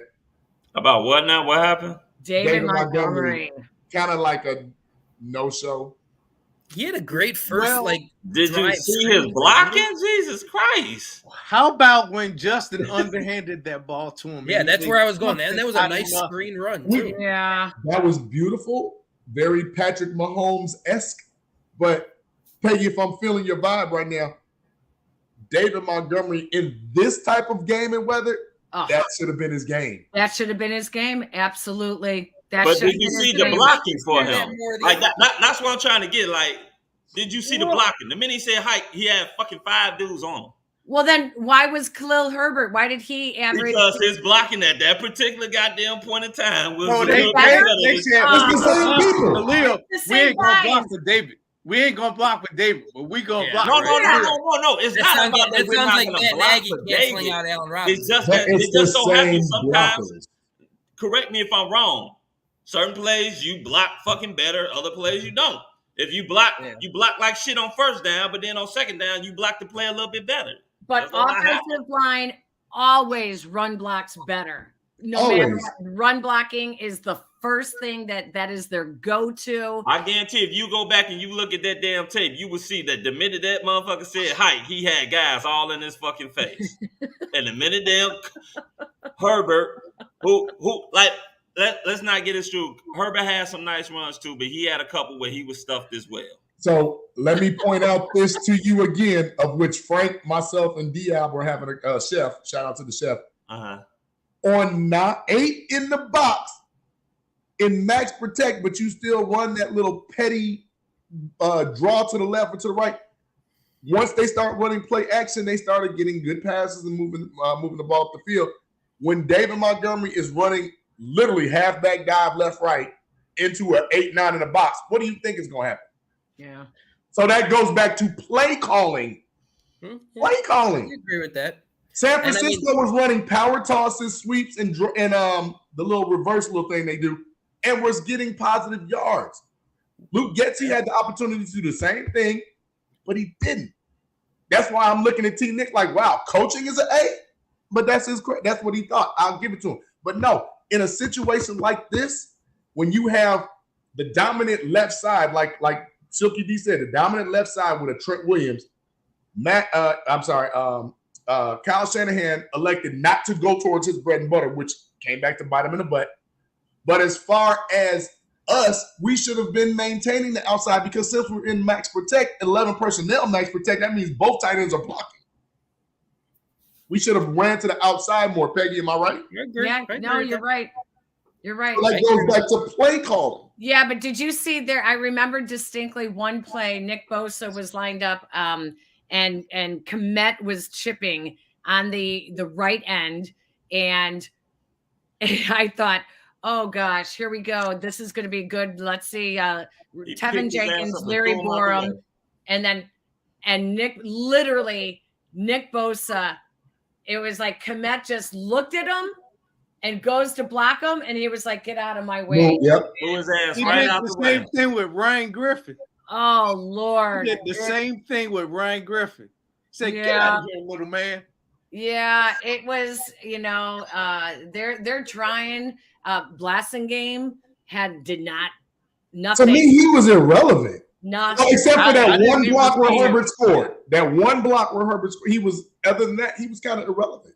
I mean, they've got in that 2 much, fullbacks on this roster, 3 tight ends. They got to figure out how to use them. If that's what they're going to do, and they're going to use them for max protect, then you got to show some better yardage after this. Yeah. I mean, that's not good. Well, but you went 12 personnel with 2 tight ends that can't block. Yeah. Just to go on what Foulmouth said too, and what I agree with him on with David Montgomery is, David Montgomery was used a lot in that stupid ass Matt Nagy playbook that Denny's meant. God, I said it. I'm broke. Denny's menu playbook of draws. You have fullbacks. You hardly saw too many of those I formations or anything like that. Especially in this weather, I thought that would have worked. They didn't use Montgomery in those. They were using Herbert in those. And one positive thing I'm going to give Herbert over Montgomery, which I feel helps in this weather that we had, he hits the hole faster. Yeah. Finds the hole, hits it faster. He doesn't give anybody the opportunity to get to him quick enough. And with this bad weather and you don't have that feet, that's why I felt Herbert was more of a success in this game. But we all know we want David Montgomery to have that ball once that weather hits 30 degrees or less. Absolutely. That's who's getting the ball then. Absolutely. I don't know, guys. I don't know. I'm thinking we're seeing this is just a forecast to the rest of the season and how they feel about David Montgomery. Really? I don't think so. I hope not. Ooh, that's I think he is. That's telling. No, Herbert is limited. Montgomery is kind of gonna push him out. No, I think Khalil Herbert is going to outplay him. And it's pretty much what they are setting this up is to be a competition for these guys. You think they want to pay a running back? No. No one pays running backs anymore. I don't think he's going to be here next year. No one pays running backs anymore because every 3 years you can draft one, and if you improve your offensive line, you're going to get a better running back purely by improving your offensive line. True. Why pay a running back? If he can't make something out of nothing now, why are you going to pay him? Honestly, I just think it's a great. And that's what I was saying, Peggy. 17 carries. He has 17 carries. He has 17 carries, but 26. That's like 1.7. Shit into sugar. 1.7 yards a carry. But he hasn't. Right. He didn't yesterday. I mean, Sunday. All right. Even the one that he underhanded to Montgomery. That play supposed to have been dead in the water. That was all Montgomery. That's one in the. Yeah, that was really his only play. Dude, that's why I sit up there saying, all right, I'll put it like this. You go ahead and you put Khalil Herbert ass out there. Have that son bitch try to catch some passes and see how that's not going to work. He probably would have dropped the ball. Khalil Herbert out there blocking that he can't fucking do. I'm just saying. Just keep an eye. Watch the running backs the rest of the year, and you're going to see the answer will tell itself as to whether or not they're going to pay David Montgomery or not. It doesn't matter. I mean, you can still play him and don't pay him anyway. No, they're not. Are you looking like a Zeke Pollard situation? Like a Ezekiel Elliott Pollard situation? Is that what you're looking at? Who? What, for Montgomery? Right, because like Pollard hits the hole a lot faster, but Zeke is technically the more polished running back. Listen, I mean, Zeke's a ball. Right, that's what we just said, Damon. Exactly. Yes. I just think that they're not going to put their money into a running back like David Montgomery. I just don't think they are, because you could get him in next year's draft. You could get someone cheaper. Why are you going to spend that kind of money right now? I mean, these are the games he needs to really. Now, listen, I hope he proves me wrong in the next 6 weeks. I think we may see Khalil Herbert really kind of take over that role. I'm just worried about Khalil Herbert, obviously, with his catching passes in the backfield, but his blocking is agree. But you know what? It's not going to be Khalil Herbert catching passes in the backfield. It's going to be Velus Jones. I was going to say Velus or it's going to be Velus Jones when he's healthy. He's going to be the Deebo Samuel in the backfield. Not as good as Deebo Samuel. I have to tell people again, like I had to tell them last year. Don't believe that hype train on Khalil Herbert. He's a nice running back. Don't get me wrong, but him and Montgomery are like night and day. I wouldn't put too much. It'll be Herbert, Ebner, and Velus Jones. Yeah, my committee. I believe that too, and I think so too. It's just because you need to put your money elsewhere, right? But you need to put your money elsewhere. Why do y'all think that they can't play? They can't sit up there. They cut the role of the player. But then, like, you can still get him out there. You use him for whatever it is that you want to use him for. You don't have to pay him. There's nothing in there that says, "Oh, we got a guarantee to pay you anything." No. They're not going to cut his role. We're talking about them bringing him back next year and paying him. But that's what I'm sitting up there saying. They don't have to bring his ass back. Why did they draft trusted? Chances are he probably is gone. Yes. I mean, the proof is in the pudding. One guy had 8 carries for 45 yards, which is 5 yards a carry. The other guy had 17 carries for 26 yards, which is like 1.7 yards per carry. The proof is in the production. Yeah. Listen, they drafted trusted Ebner. You don't even see running backs drafted in the first round anymore. Never. Yeah, never. I mean, there's it's not a money position. You got to be a special running back to be drafted in the first round. Yeah. You got to be able to do everything. You just can't be a one-trick pony. Yeah. It's exactly. And Peggy, in case you weren't aware, we don't say Velus Jones on this show. Yes, I do. I say Velus. We say something else. Hi, I'm David Jones. Oh. I knew you would remember that, Peggy. I knew you would remember that. Hey, and you love it. JB started that, and it is taking off right now. We are gonna buy a Velvet Jones jersey and maybe auction that bad boy off. Oh my God, Velvet Jones. Oh my God. And then we got to get Eddie Murphy on this podcast. You're gonna have to pay Lauren Michaels. Yeah, you will. Well, yeah, you will. You know what? Oh my God, some of those were the best. Oh my gosh. Absolutely. You remember? Hey, you remember? Oh, Eddie Murphy. Oh man, those were the best Saturday Night Lives ever. But if he's as soft as smooth as velvet, he can have the nickname. Bayless Velvet Jones. We'll give it to him free of charge. Trademark that bad boy. Hey, Miss K, before we let you go, because I know it's approaching your bedtime. Hey, I got to show you something. Did I tell you I was going to do the show in my pajamas? You told me. You did. You told me. You're in the pajamas? There's my slippers. The cheetah print. The cheetah print. Okay. There's my pajamas. Oh, wow. My daughter said, "Why are you putting on your sweatshirt?" I said, "Because I don't want them to know I'm in my pajamas." Oh, wow. She was not kidding. Well, I wanted to ask you this. Where did you get these dance moves?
God. He was getting it. Yeah, that was some wow. You have no idea how hard that actually was. I could tell by looking at how hard that oh my was. God. That was for breast cancer. Yeah, I lost my sister to breast cancer 10 years ago, and I would watch people doing those shows, and I was like, oh my God, that looks so fun. And they asked me to do it. Holy cow. I would do like a 40-minute practices twice a week. It was nothing. I was an all-city basketball player in Chicago. I played basketball, volleyball, softball. I played paddle tennis now. I play golf. Nothing compared to those dance workouts. I mean, it was crazy. Hey, you did that, girl. You did that. You did some serious great. And we didn't know you could do that because some of us remember you from CLTV where we were like, I'm about to watch that. Like, we remember that. John said that. Yeah. Like, Sports Page. Wasn't it called Sports Page? Sports Page. You know, funny story. So I was working at ESPN. I was associate producer in Bristol, Connecticut. And I was working on like NFL Game Day and Sports Centers and all that. I did that. Came back to Chicago, where I grew up on the Northwest side, and went to CLTV and started doing that Sports Page show. And, you know, admittedly, there were things that, you know, I was learning on the fly. to say that I knew everything about hockey and football and everything, I didn't. Okay. But I was learning everything on the fly.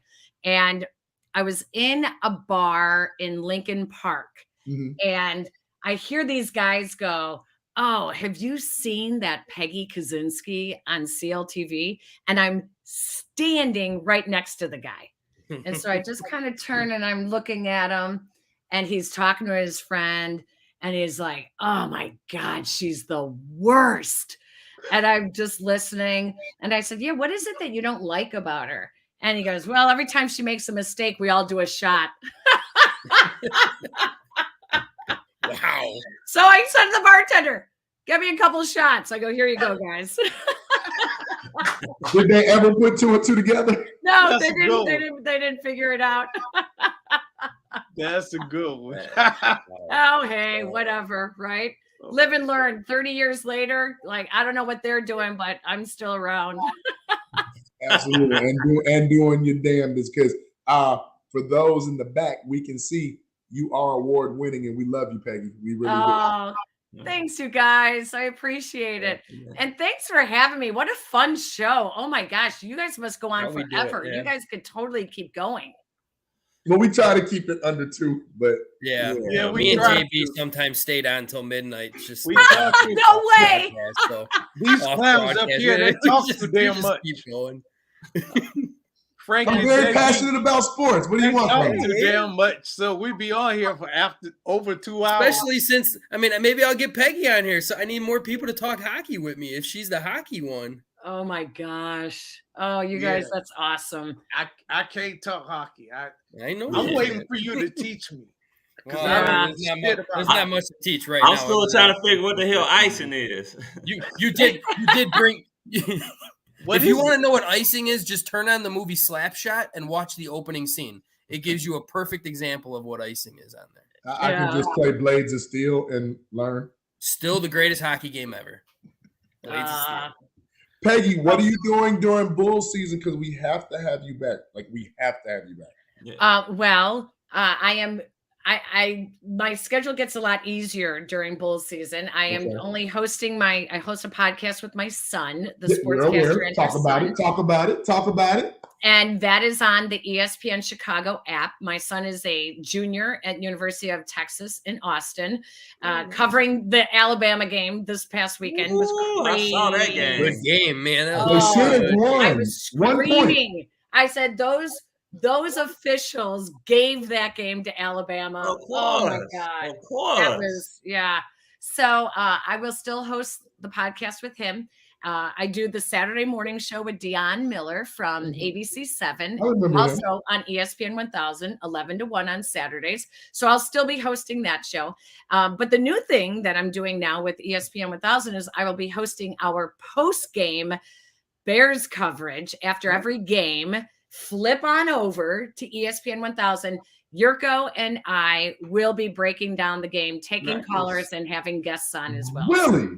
Yeah, I went from. You let us know. We'll come on anytime. Hey, I'm telling you. You and Yurko? That's going to be a hoot. That's going to be a hoot. Starting Sunday night after the game, we'll be on ESPN 1000. After every Bears game, flip on over to us, and we'll have callers. We'll get a live report from Courtney Cronin at the game. We may get a player on. It's going to be a lot of fun. That's awesome. Right? I will be tuning in. I'll be tuning in. Absolutely. After I listen to Joniak, though, or is it Canellis? I thought it should be Canellis, right? Yeah, Canellis after the game, after the game. Yeah, I'm like Giselle Bundchen's like biggest nightmare. I went from retired to unretired like that, just like her husband's doing. Well, so how long was that you took a break? So I remember I told Tom Ricketts I was emceeing something in 2016, and I said to him, if the Cubs win the World Series, I will have covered 3 Bulls championships, 3 Blackhawks Stanley Cups, 1 Bears trip to the Super Bowl, a White Sox World Series, and 3 Olympic Games. Mm-hmm. So if the Cubs win, I said, I'm going to retire. Then I've covered everything. I've done it all. and they won. And I followed through because it was in the back of my mind. So 2017, it was early in 2017. We started cutting back. I only worked like 30 or 40 days in 17. And then in 2018, I worked like 20 days. And then 2019, I worked like 12. And then the pandemic hit and we all agreed, listen, I'm done. So I was done for the last couple of years. And then ESPN Radio called me and I was like, yeah, sure. Why not? Cool. That is awesome. And we love to have you back. Like I said, we definitely love to have you back. I love hearing you guys talk, man. This is the best. Seriously. It's good. It's like, if we don't know what fans are saying and thinking, then we're out of touch, and then the fans, why would you guys ever want to listen or watch any of us? If we don't know what people are truly thinking, then, we're out of touch ourselves. So I think it's great. Thanks for having me, for sure. Yeah, thanks for coming. Appreciate it so much. So excited. My mom and my aunt remember you too, and we're very excited that you were on. Like, I got Peggy Kusinski. I was like, yeah, Mom, we good. Now, I just got to ask you guys, like, what neighborhoods is everyone from? I'm the suburban. Where? Wheaton. Oh, wow. Okay. 15 minutes from Arlington Heights. Yeah. Oh, man. Yeah. He loves that. He says that all the time. I'm looking for property to try to buy out there right now. Man, they haven't even broke ground. Great investment. Buy the property. I'm in South Shore. They haven't even broke ground. What high school? One block off the lake. I'm in South Shore, 1 block off the lake in Chicago. Okay. Foulmouth? Oh, me, I'm over here at Old Cabrini, right there by Old Town. Where'd you go to school? Actually, I went to school at Brother Rice. I went to Brother Rice for 3 years, graduated from Thornton. I didn't know that. I didn't know that either. I didn't know you went to Brother Rice. Look at you. Yeah. I did. That mouth comes from Brother Rice? Damn. Yes. My 7 brothers, my uncles, my nephews all went to St. Pat's. Oh, really? Okay. Yeah. All right. Okay. Who else? What else? I'm well, right now I live on Diversey in California, but I used to live in Beverly, and I went to Mount Carmel, and then I went to Morgan Park Academy. Damn, look at all these Catholic school guys. Yeah, I wasn't. Oh, wow. Very nice. Yeah. Mount Carmel, man. Yeah, I only went there my freshman year. Then my parents took me out because I was playing football, and they were kind of giving me my grades. Yeah. So they took me out. And I went to Morgan Park Academy and got a rude awakening. Oh yeah, that's a really good school. Rude. Hey Chris, you laughing a little too hard. Yeah, I'm not surprised. That's like going to Alabama. I mean, that's still a sore spot right now, man. Oh, that's pretty funny. Well, thank you guys. I really had a blast. Great getting to know you. Call me again, all right? Yeah, definitely. Thank you so much, Miss K. We'll see you. All right. Take Thanks, care. guys. All right. See you soon. Okay. All right, bye. Bye-bye. Miss K is so awesome, man. Yeah, That was I loved it. I loved She's it. awesome. We had a lot of fun talking to her. Yeah. And yes, she had some very good That was off the chain about the Bears game, man. Yeah. And really is kind of a lot of what I gathered from what she was saying is that it's still kind of a wait and see game. Yeah, definitely. And even from some of you guys, I still get that. Even though you gave him that crazy ass grade, Foulmouth, it's still B-. I gave him the same grade, B-. I didn't see that. It's like they won the game against a Super Bowl contender. I mean, we judging them off the game, not off of like if this was the end of the season. Like, oh yeah, what did they do in the season? No, we judging them off the game, elements and everything. We go into this season with zero expectations. We go into this season with zero expectations. Let's be honest. How many damn games in the past would the Bears have won when they've been down 10-0 in those type of elements and doing what they did in the first half? None, because of coaching. Exactly. Not only because of coaching, hell, even because of execution, shit, even because of the damn quarterbacks. Well, execution comes from coaching. I'll give quarterbacks on that one. Well, execution comes from coaching, but it also the coaches put in the game plan, the players execute it. So at the same I was going to say execution doesn't come from coaching. Execution comes from the players. Execution does come from coaching, and it also comes from discipline. Well, true, but play calling in certain situations can produce poor execution. Yeah. And that's what that whole first half of, like I said, we all have different grading systems, and I'm not knocking either one of your opinions as far as what we saw on the field. But the outlier is this. We're in the process of removing the Bears franchise from basically one of those wannabe smartest guys in the room, that regime, to actual football guys. Actual football guys. And when you see, regardless of the talent, regardless of the play call, when you have actual football guys, you actually give yourself a better chance. Agreed. So I'm for it. Oh, Hail Franciscan, Damon. Hey, Damon been on fire. Hey, we got to find out who Damon is. Get him on the show. Damon, are you new? You too? I've never seen him before tonight, but hey. Happy to have you, man. I love him. Been on here, Coach. Who is Travis, though? Yeah, Travis was a new name I got too. Yeah, Travis called you out on your bull. Yeah, he called you. Travis must be smoking. Talking about I sound crazy. They played in the same conditions. No shit. Hey, look, I knew he was gonna go back to that because he all up in his feelings now. Nah, I ain't up in my feelings. I'm trying to understand, like, what is it that he's talking about?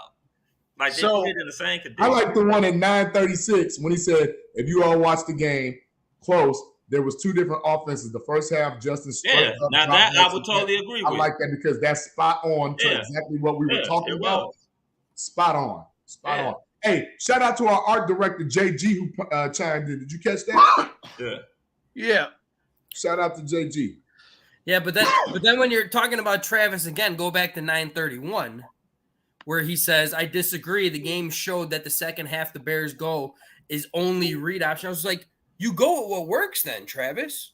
Well, we knew that this team was going to be a successful play action read type team. When you have that suits Justin as far as what's going on with the line and the receivers. But I don't understand why is they tried to run a few of that in the first quarter and the second quarter as well.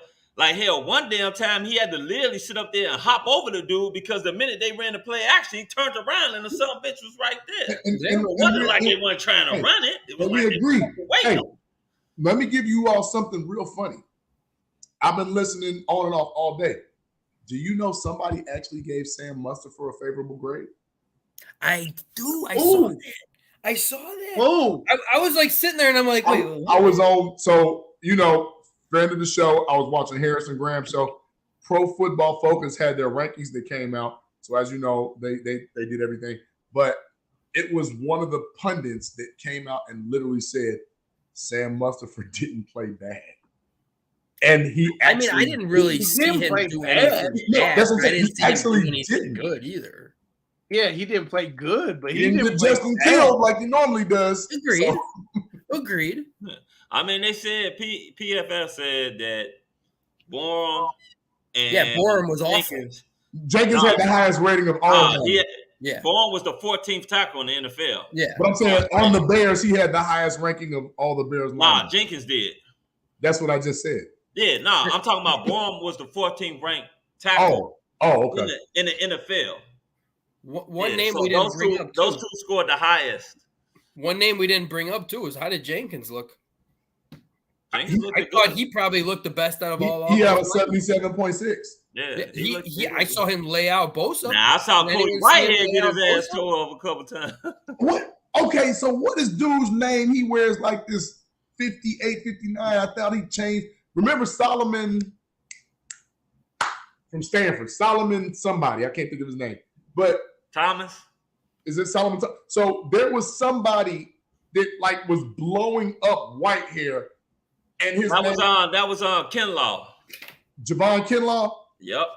So I was looking at Whitehair like, if y'all don't close this up, and that's where we were saying that Blasingame needed to be in the game to help cover that up because he was just like Whitehair was just because Braxton Jones was like completely one-on-one for a long time with Bosa, right?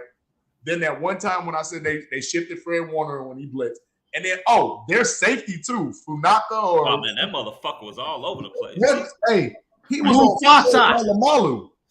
I was like, my God. I don't know what his name was. Damn, it was like watching, what was that old movie back in the day with Sinbad and them, Unnecessary Roughness? Oh, dude, I just watched that yesterday. Like, man, that flat top again? I just watched that yesterday. Blocking that guy sometime today, fellas. Look, check it out. I was like, full transparency. I was looking at it like, if you don't hit this motherfucker, right? Like, because he was everywhere. He was savoir-faire. Remember that? Yeah. Savoir-faire is everywhere. He got the fucking pick. He was everywhere. Everywhere. Yeah, he did. He got that pick that Justin threw. Yeah. Well, again, that was on Getty because on that read, when that safety does not drop out the box, you're not supposed to throw that ball. It's almost like you didn't see him, but he never moved. I agree. That is a blow to coaching. But he said it himself. Justin said it himself. He said he never really seen the safety. What he was doing was he was trying to move. Oh my God! Bullets. But they isolated them, Chris. That's the thing. Yeah, he said that's what he said. He wanted to go there, but he was trying. He was moving Fred Warner with his eyes. With his eyes, right? Yeah. Let's address what Bullets just. Oh, don't put that back up. Yes, That's depressing. I am. Shit. I have to. That's depressing shit. Come on, man. It was 5 feet of water out there, and he didn't want to tweak his ankle. So Bullets on this one, I'm gonna disagree. I think Cairo Santos will be fine. Yeah, I think he's going to come out. He's going to hit at least 3 field goals next week. He's absolutely going to be fine. Where was he before? Was he Tampa Bay? Bullets, to answer that question, that name is probably like if somebody I don't even want to talk about that actually. There's gonna be some too offensive shit. Chris, you gotta call your therapist. That name literally gives me goosebumps and makes me have to go sit on the toilet. I mean, you could have left that part out. You could have left that part out. I don't leave stuff out. Yeah. I don't leave stuff out. Unfortunately. Yeah, you guys know that by now. Why don't we go ahead, JP? I was gonna say, what are you all's predictions for next? Oh yeah, good. We didn't give any predictions on this week. Can we really predict that now? Well, we're not going to be on until the Tuesday after the game. So if we don't predict, then we look like we're gonna have another show. Can we put our predictions on our new show? We won't be on it. Okay, well, yeah, we gave prediction last week, and we started our own little standings. I mean, we don't know what's gonna happen for the rest of the week, but yeah, and you're 100% right. Let's go ahead. Okay. I mean, maybe if we decide we have up the game time to make a final saying. The 2 early predictions, if we can call it. Wait. Let me put this up. Let me put this graphic up first before we do that. If mine says 0 for 1 again, I am gonna throw the computer out my freaking wall. I did not say that they were gonna lose. You did not. I was the only one. I did not say that they were gonna lose. Both of my Franco Dowd accounts, Diab. Both of them said that they were going to win. You just gave away your secret identity. Damn it. At least I'm not last. Yeah, you are. Yeah, you are. No, yeah, you are. It says you don't have it ranked in standings yet. That's fine. Oh, you mean last on the list? Yes. Oh, well. That's all I got. On the list. It's alphabetical order. That's all I got. That's fine. I'll be last on the list. It's all good. No, I appreciate it. It makes me look better. You're last. So, Brooke and Coach Chef. Light up the chat too, guys. Let us know what you guys' predictions are. Brooke and Coach Chef that are on the pregame show on Sunday before East Bears game. They are both 1-0. So they both thought the Bears were going to win this game against the 49ers. Frank the Tank thought that the Bears were going to beat the 49ers. Foul mouth C. I actually picked 20-13. Thank you, Cairo Santos, for missing that last extra point. Mouth C even said that the Bears were going to win that game. So the outlier, hater, whatever you want to call him, he said the Bears were not going to win against the 49ers. I think that's suggested by the 0-1. So you, sir, you really made that well known. Everybody needs to know the that. gas face. Hey, Terrence, don't nobody remember third base but me, you, and Chris right now? Huh? Don't nobody remember third base? Don't nobody remember third base? Gas face. Yeah, you used to practice that in the mirror. That looks more different than a gas face, by the way. You look like you were doing something else. Yeah, shut up. This is a family show, man. Oh, now it's a family show. Wow. Yeah, right.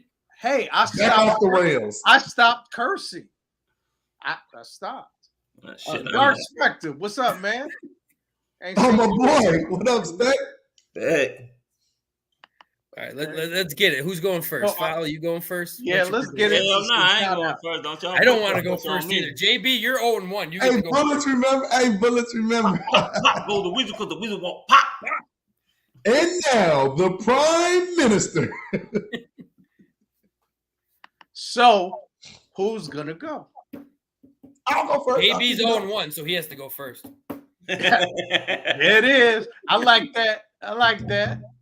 So, although I am very pleased at the Bears win, for some reason, I just don't trust.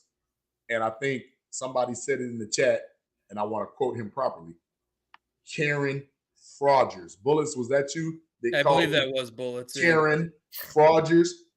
I love that. We're going to coin that. Here you go with that damn music again, man. Like, I know, his shit's depressing. Like, turn it up. Hey. I need something else. Remember the Dave Chappelle show when dude was like, hey, man, rap that shit up, beat? Like, no. Turn that music off, man.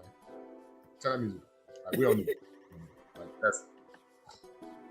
that's like totally not what we're doing. Whatever that beat is, Demond, man, we appreciate you, man. Man, come back, man. We love you. You was on fire, bro. Like, for real. On fan appreciation, you definitely got to come holler at us. Real talk. But hey, Terrence, I thought I'd actually turn that music off. You just go ahead and keep talking. We at least get the new music. Like, we don't have no new music. We'll get the intro. Never mind. The intro. We can't show the intro. So this is what we'll do. All right, let me turn this off. Since you crying about it. Better. Right. I want Karen Rodgers to fall on his face so bad. So bad. And he has no weapons. And I don't think Luke Getsy is going to let Aaron Rodgers get the best of us. I'm actually flipping and I'm going with the Bears. 17-13. Low scoring game, huh?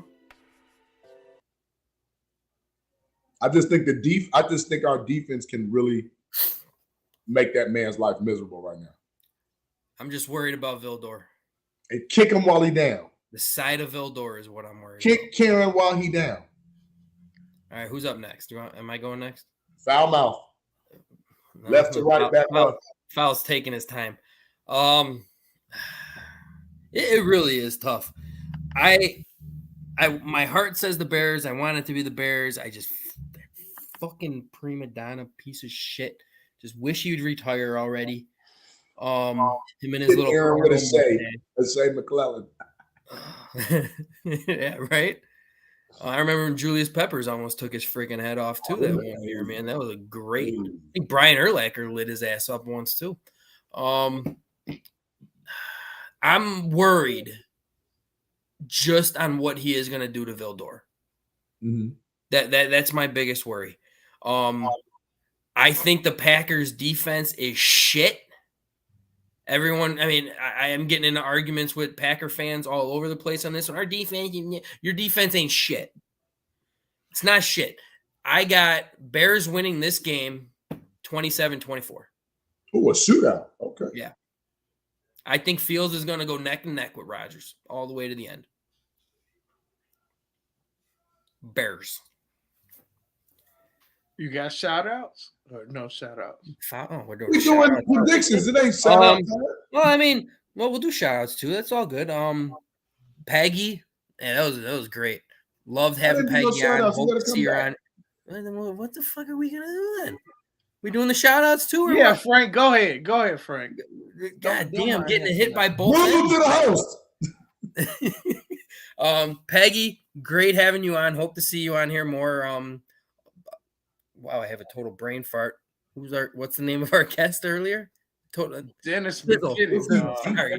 Yeah, I was thinking of his nickname, not his actual name. Great guest as well. Wish we could have had him on here longer, but brought in some great insight on Chicago Bears weather that he had to deal with that game that he had what was it called? The Cloud Bowl? Fog Bowl. Sorry, the Fog Bowl. I remember seeing the highlights of that game. Damn, imagine being a wide receiver trying to catch the damn ball in that weather. Other than that, chat, awesome. Got a lot of newer people. I think mostly new people that were tuning in. Hope to see you guys on here more. Bullets. Every single thing you said was phenomenal until you had to go with that Cairo Santos, Cody dipshit fucking quote. Like, other than that, everything else was perfect. JB's mom, always got to give you a shout out. Love having you on here, Mom. She gave her prediction, by the way, too. I saw that. The only one on the chat who gave a prediction, by the way. That's all I got. All right, so go back to JB since he was crying. No, man, because you went out of source, man. We was talking about all kind of other stuff, and here you go say you got some shout outs. No, I said shout outs in the beginning. I didn't say predictions. Shout them out, JB. No, I'm boycotting right now. Go on, Incomplete.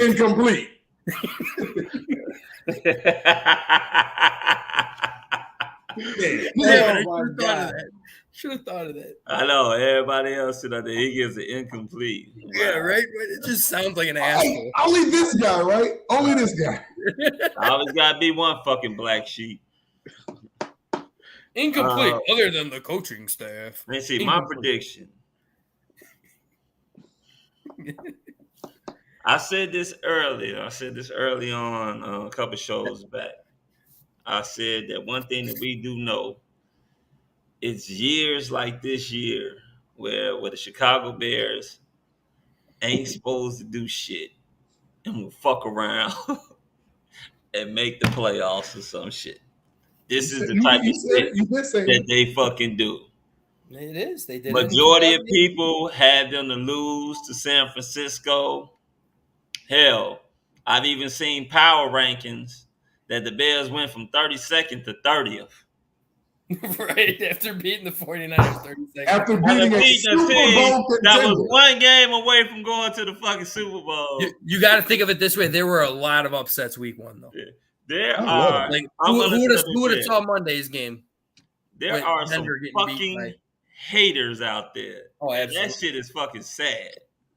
You got from people talking about, they blame it on the weather. Fuck the weather. The weather. Hey, both teams played in the shit. They ass lost, we won. Fuck. Simple as that. Take that, you San Francisco treat-eating motherfuckers. Now, this Green is that a Rice-A-Roni reference? Hey. The San Francisco ding, ding. Get a ding-ding thing on here now. Ding, ding. Oh, I'm going to go with the Bears with this one. I don't know what the score is going to be. I'm going to say that the Bears are going to win. One thing we do know, Aaron Rodgers is the fucking definition of a fucking prima donna. If you piss him off or he get into his little bitch mode, which he does often, he will sit up there and he will get careless. He will throw interceptions. He will throw incomplete passes. He will blame every fucking body under the sun except for his goddamn self, because that's the type of bitch he is. Oh, you got to respect that bitch. Show Desmond's thing up. T-Nick, put Desmond's up right now. Yeah. Huh? So, put up Desmond's thing that he just said. That's how you know we got somebody new right there. Oh, you're going to hear a lot worse. Right. Like Julian said, fuck Green Bay. Fuck them. I piss on Lombardi's fucking statue. I don't give a shit. Fuck Oh, no. So I am going with the Bears for the upset for the second week in a row. Hopefully they'll pull this off. And you got it. Don't give me this incomplete crap. Just throw out a score, please. Oh shit. Let me go with 24-20. Bears. All right. Okay. All right, if that score comes to light, I'm going to play the lottery. We hitting that Vegas. Come on, T, because your ass is sleepy and shit. That Arlington Heights casino that's going up, right? I'm gonna say. So I predicted a long time ago the Bears were not going to win this game. However, based on what we have seen and the developments that have happened, I'm going to say it's going to be a tough game still, but I do think the Bears actually can win. They can still win from them.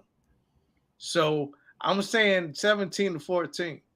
The Bears will win that game. Cairo Santos is going to show up this time. I mean, it's not as if he didn't show up last time. It's badass conditions. So he'll be fine. He'll be fine, and he'll win the game. That's what I think about that. So I want to shout out everybody in the chat. I don't want to be redundant, but we had a lot of new people, and we do hope that that you all keep coming. And we don't look at you as fans. We look at everybody as family, CCP fam. So you're not fans, you're fam, and we appreciate all of y'all, especially everybody that commented. We really appreciate that. We thrive off of that. We love to see comments. We love to put them up. We love to talk about them. However, if you did not comment,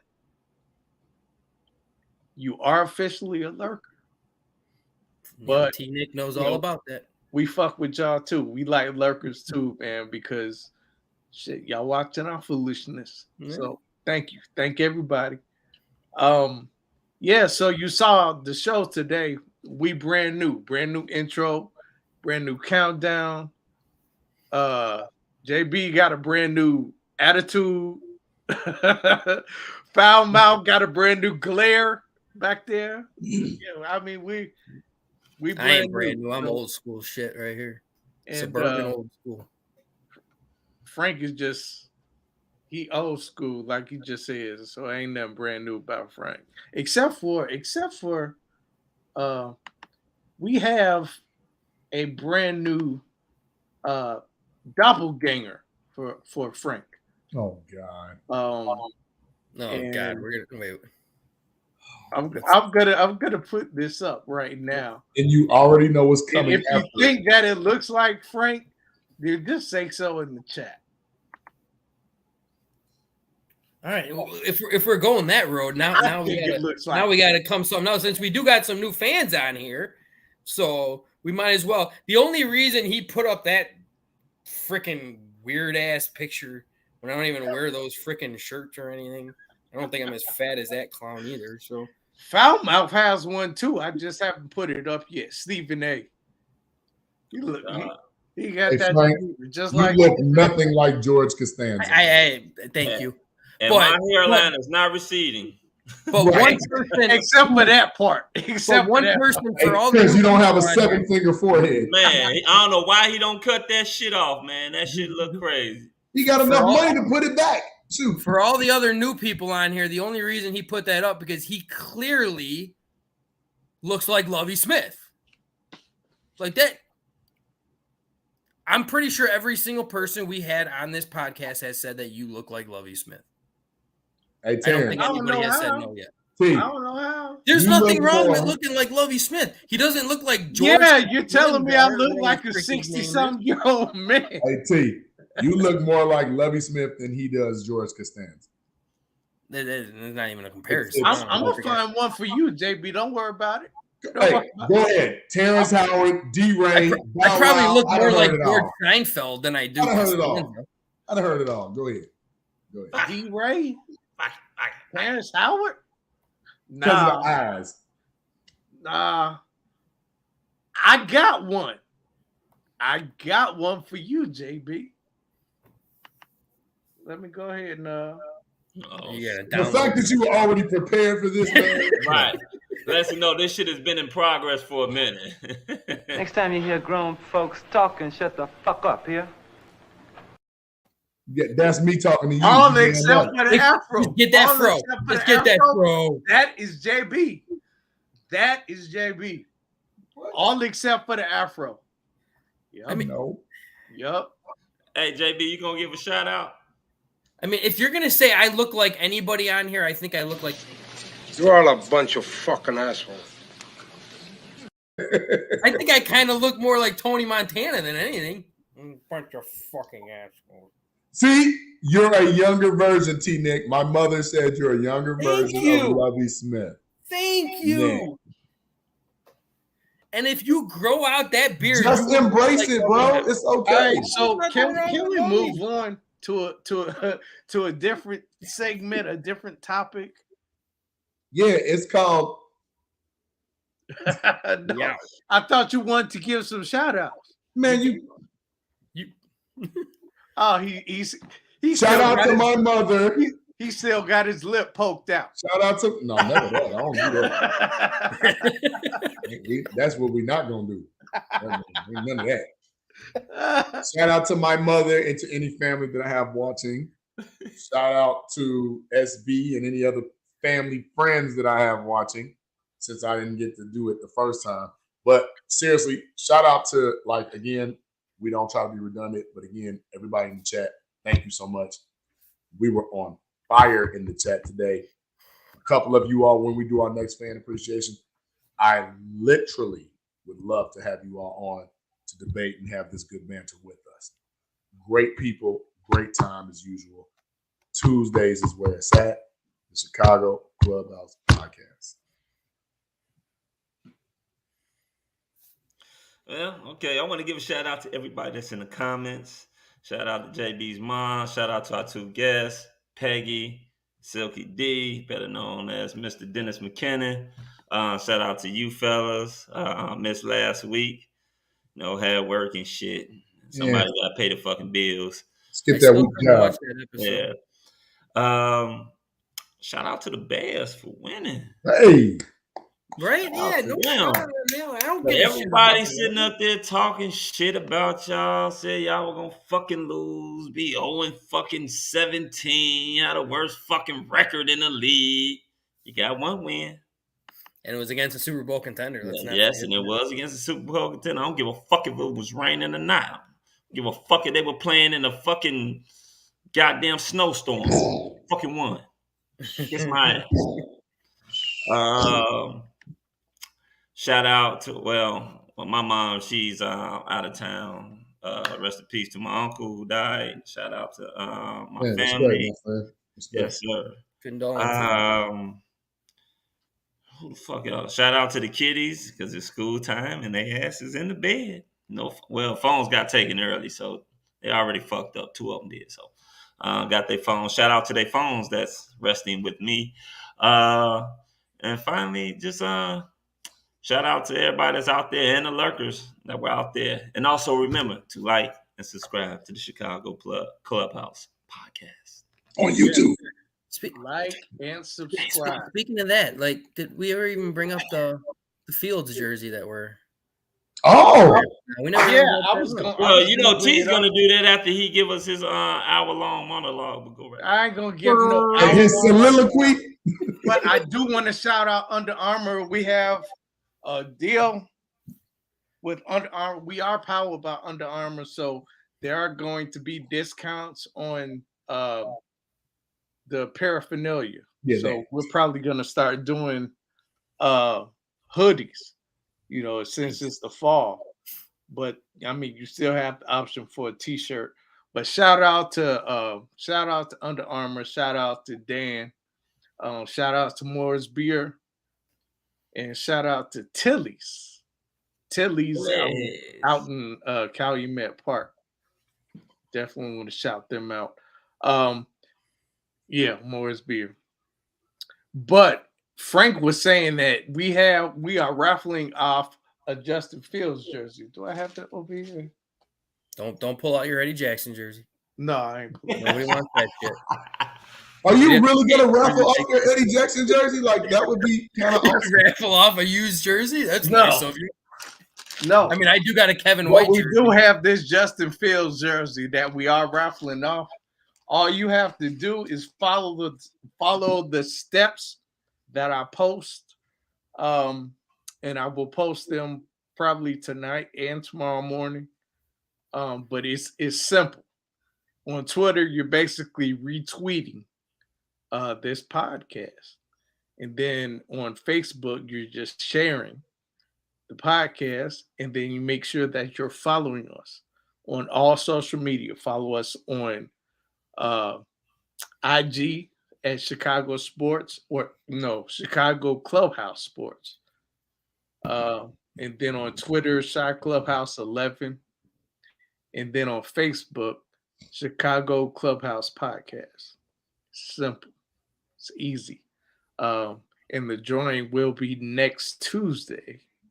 Who are we having on next Tuesday? You're the one who puts the schedule up. Yeah, I don't. You have to tell us. Yeah, you usually tell us Right. this stuff. You tell us, and we just go with the flow.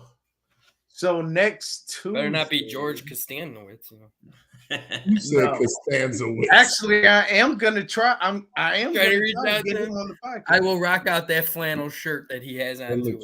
But next Tuesday is we have Todd McMillan. He's a hey, runway former Bears cornerback. Yeah, he's one of the good guys. He went through cancer, prostate cancer. He overcame that, so now he's like a spokesperson for Pfizer. And then we also have Alex Shapiro. He's a beat writer for the Bears. And so we're gonna have those two on. But that day we will have the drawing for the jersey. And everybody that likes and shares will see it, and then we're gonna make sure that we like your post. Yeah, and it'll be a Bears victory parade too. So we're basically gonna be acknowledging that we see your name, and we'll put it in the pot. Shout out to the White Sox for winning tonight. The White Sox are kind of on a tear a little bit, huh? Yeah, they're only one game back now. Ever since Tony's been in the hospital. Yeah. Keep him away. Keep him away. One game back. Get better, Tony. I ain't saying nothing else, but I mean, I hope he gets better, but away from the team, because it seemed like that might be why they get better. But did you see the first day their head coach came in? What he said? Yep. Their head coach. He straight up said, he was like, "You don't want to be here. Get the fuck out." I love it. That's like who said that? Miguel right now. Cairo. They said, you talking about the interim manager? Yeah. He straight up said, "You don't want to be here. Get the fuck out." He said that to the players? He said that to the players, and guess what? They've won 5 out of their last 6 games. And he said it in Spanish. Can you say it in Spanish? Hell no. All right, man. I think we've said just about everything we want to say. Yeah, we haven't talked too much. All right. This has been a Chicago Clubhouse Network production. Don't forget, put it up. Right. Put it up. Don't you make me put it up. Done.